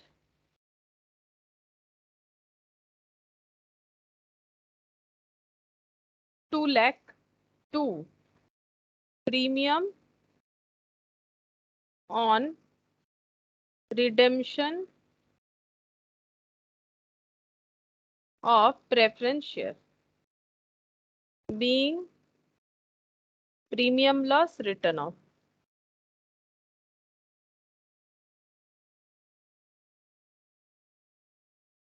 यहाँ पर भी 2 लाख हो गया। जर्नल एंट्री कंप्लीट, अब हम लोग बैलेंस शीट बना लेते हैं, और तो कुछ नहीं है, बस prepare balance sheet as at 1/4/2001।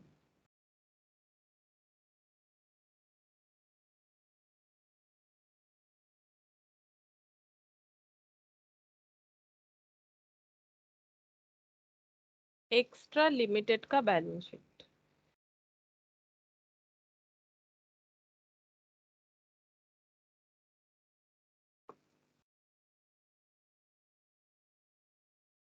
Particular rupees, notes number,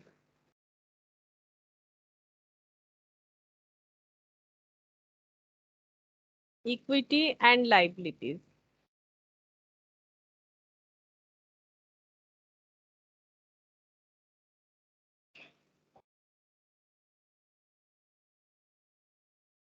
share holders fund, ये सब कॉमन है, ये पॉइंट रहता ही है। फिर हो जाएगा share capital reserve and surplus, share capital reserve and surplus, और ये दोनों में नोट्स भी रहेगा क्योंकि दोनों में ही चेंजेस होता है।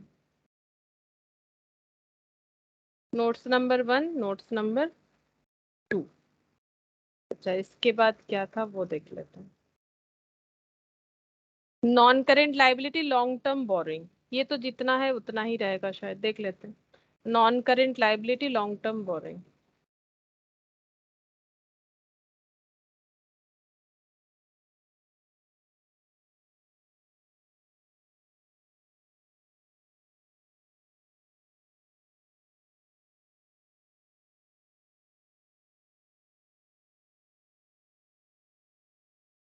देखना पड़ेगा, इसमें नोट्स बना हुआ है तो मैंने भी लिख दिया करेंट लाइबिलिटी ट्रेड पेबल, ये एज इट इज रहेगा, करेंट लाइबिलिटी ट्रेड पेबल।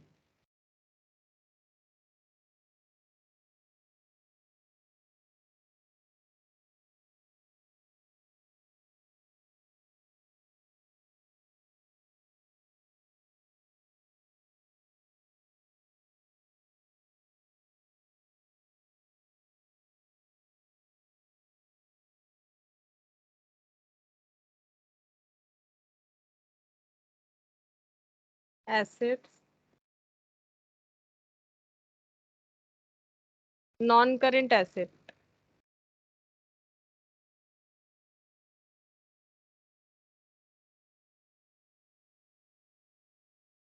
ए PPE property plant equipment, B non current investment, ये तो 50 है, non current investment,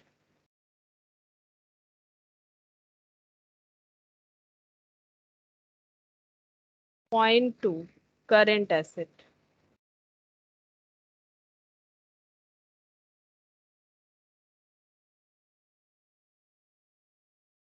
cash and cash equivalent,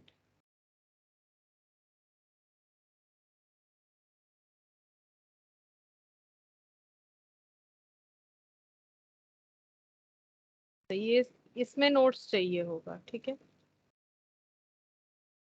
notes बना लेते हैं।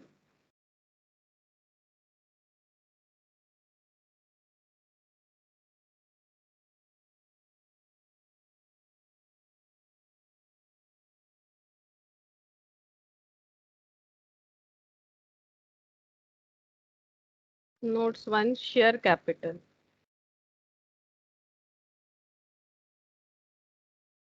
पुराना वाला नोट्स देख के हम लोग लिख लेंगे authorised issued and subscribed capital. Authorised issued and subscribed capital.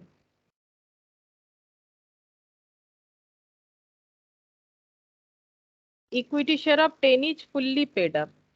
अच्छा, equity share of 10 is fully paid up, इसमें चेंजेस होगा।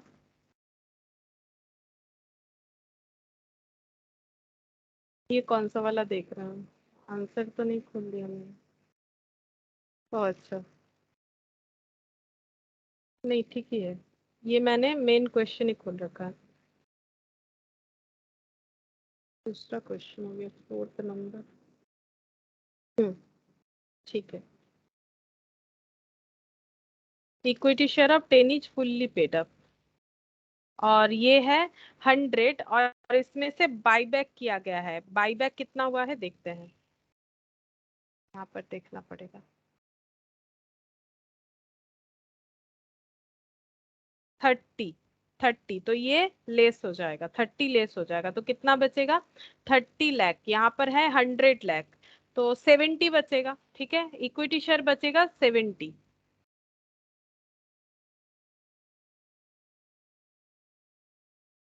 Equity share at the rate of 10 each fully paid, 70 बच रहा है। ठीक है, यहाँ पर ऐड कर देंगे ईशॉप से भी कुछ शेयर कैपिटल रेज हुआ है। Share issued against employ stock option, तो कितना इक्विटी शेयर जनरेट हुआ है वो चेक करना पड़ेगा। यहाँ पर 5। ठीक है, 5, क्योंकि हमेशा फेस वैल्यू से ही आंसर आता है, तो 5, तो ये हो गया 75। ये चला जाएगा नोट्स नंबर 1 में। अब नोट्स नंबर 2 के लिए reserve surplus. Reserve and sir,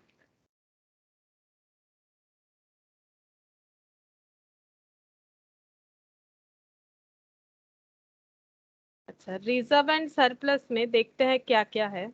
reserve and surplus में capital reserve as it is लिख देंगे, इसमें कोई चेंजेस था नहीं। कैपिटल रिजर्व, अच्छा, हाँ, इसमें एक चीज ऐड होगा, प्रॉफिट जो कैंसिलेशन करके आता है। ये हम लोगों ने डिवेंचर कैंसिलेशन में भी पढ़ा था कि profit on cancellation of own debenture का जो है वो कैपिटल रिजर्व में ट्रांसफर हो जाता है, तो 8 लाख तो था ही, उसमें और भी ऐड हो जाएगा। तो प्रॉफिट ऑन कैंसिलेशन ये ऐड हो जाएगा, कैपिटल रिजर्व ऐड कर देंगे, profit on cancellation of own debenture, of own debenture, जो कि है 0.20, तो ये कितना हो जाएगा? यहाँ पर 8.20 हो जाएगा। 8.20 ये हो गया कैपिटल रिजर्व का कैलकुलेशन। रेवेन्यू रिजर्व, ये तो पूरा ही यूटिलाइज हो गया, रेवेन्यू रिजर्व जितना था फुल्ली यूटिलाइज हो गया है। रेवेन्यू रिजर्व, ये 50 लाख था, 50 लाख का पूरा ही यूटिलाइज हो गया है।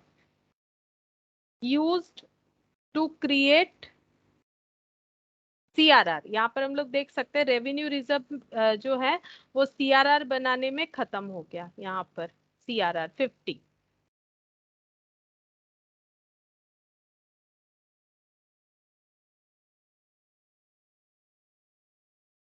तो ये कुछ नहीं बच रहा है, 0।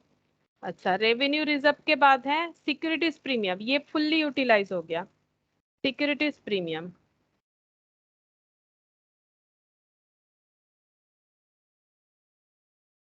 Less utilised in premium amount paid for buyback. Buyback यानी इक्विटी शेयर के लिए यूज होता है, तो इक्विटी शेयर के लिए ये यूज हो गया, ये कुछ नहीं बचा।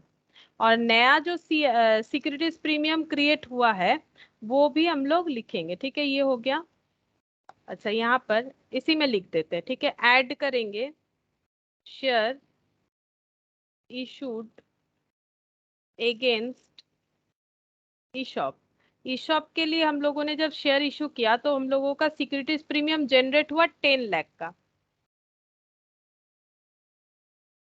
10 लाख का, और यहाँ से यूटिलाइज्ड हो गया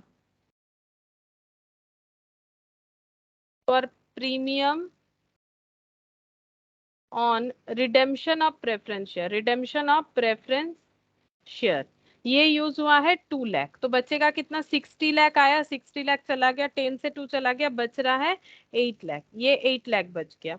और सीआरआर जो नया क्रिएट हुआ है वो ले सकते हैं, ठीक है, यहाँ पर लिख देते हैं सीआरआर जो नया क्रिएट हुआ है, सीआरआर कितना क्रिएट हुआ है, 50 क्रिएट हुआ होगा, ठीक है। तो यहाँ पर टोटल कितना हो गया, ये हो गया 8.2, ये तो यहाँ पर टोटल कंप्लीट 8.2 और 8 16.2, 16, और ये हो गया 50, मतलब 66.20 आ रहा है, 66.20, तो ये लिख लेते हैं 66.20।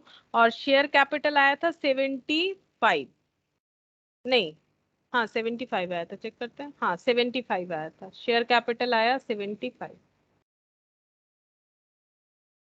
अच्छा, long term borrowing, long term borrowing देखते हैं क्या होगा।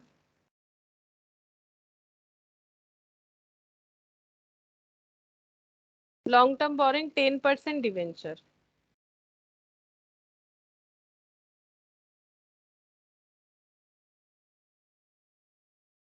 इसमें है 10% debenture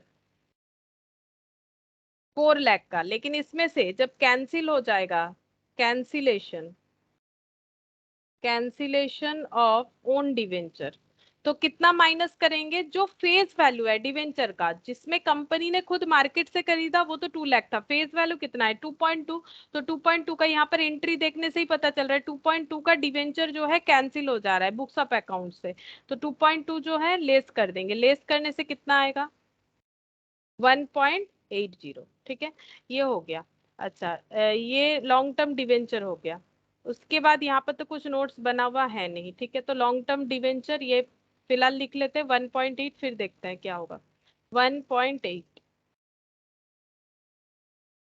current liability, current liability में ट्रेड पेबल, ये कितना है, ट्रेड पेबल है 70।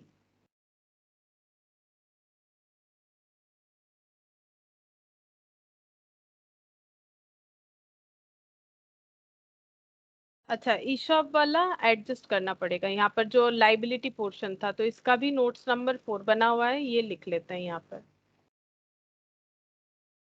करेंट लाइबिलिटी, इसमें था ट्रेड पेबल, ट्रेड पेबल 70 था, इसमें से एडजस्ट हो जाएगा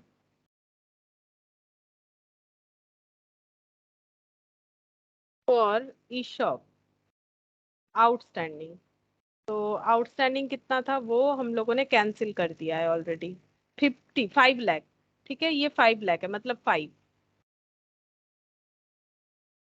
5 माइनस हो गया तो बच रहा है 65, तो ये हो जाएगा 65, नोट्स नंबर 4 का आंसर हो जाएगा 65। अब इसको टोटल करना पड़ेगा, तो यहाँ पर हो गया 65 और 75, 130, 130, और ये कितना हो गया 68, 130 और 68 कितना होता है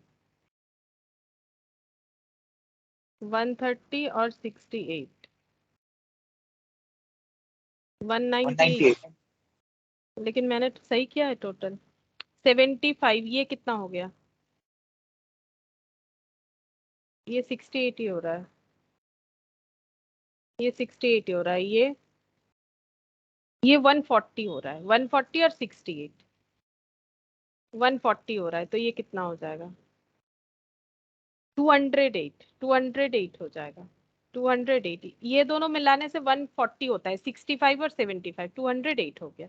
अच्छा, अब पीपीई, पीपीई में यहाँ पर प्रॉपर्टी प्लांट इक्विपमेंट में कोई चेंजेस नहीं था, लिख दिया मैंने। नॉन करेंट इन्वेस्टमेंट, इसका नोट्स बनेगा, नॉन करेंट इन्वेस्टमेंट का नोट्स बनेगा, क्योंकि इन्वेस्टमेंट इन ओन डिवेंचर था जो कि कैंसिल हो गया है, तो इसका मतलब मुझे यहाँ पर इसको नोट्स नंबर 5 देना पड़ेगा, ये नोट्स नंबर 6 में शिफ्ट हो जाएगा। इन्वेस्टमेंट कम हुआ है, कैंसिल कर दिया हम लोगों ने।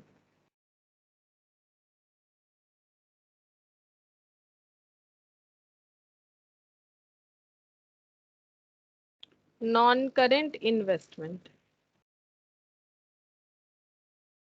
ओपनिंग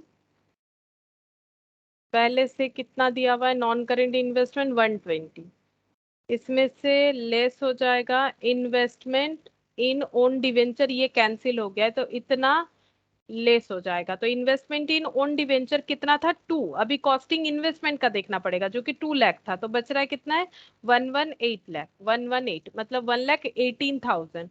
और 6 नंबर पे कैश एंड कैश इक्विवेलेंट,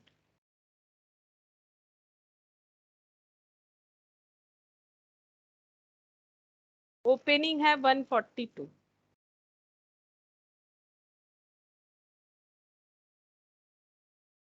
फिर लेस करेंगे paid to preference share holder, paid to equity share holder, paid to equity share holder. अच्छा, ये 118 लिख लेते हैं।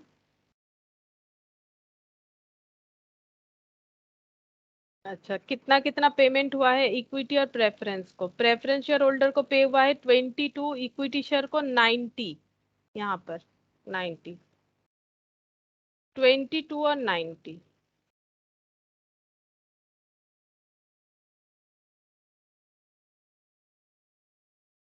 22 और 90, ये माइनस हो जाएगा। और इशॉप इशू करके कुछ पैसा आया है, बैंक अकाउंट डेबिट हुआ है, ऐड करेंगे share price receipt against Aesop, 10 lakh आया था, तो टोटल कितना हो जा रहा है, 140 प्लस 10 हो गया 152, 152 से माइनस हो जाएगा 152 से माइनस हो जाएगा 112, तो कितना बचेगा, 40 लाख बचेगा, ठीक है। तो 40 लाख जो है कैश एंड कैश इक्विवेलेंट का क्लोजिंग बैलेंस 40 लाख। अब लिख के देखते हैं टोटल टैली हो रहा है कि नहीं। 40 लाख, तो 40 और 50, 90, 90 और ये हो गया, हाँ 208, ठीक है 208 टैली हो गया।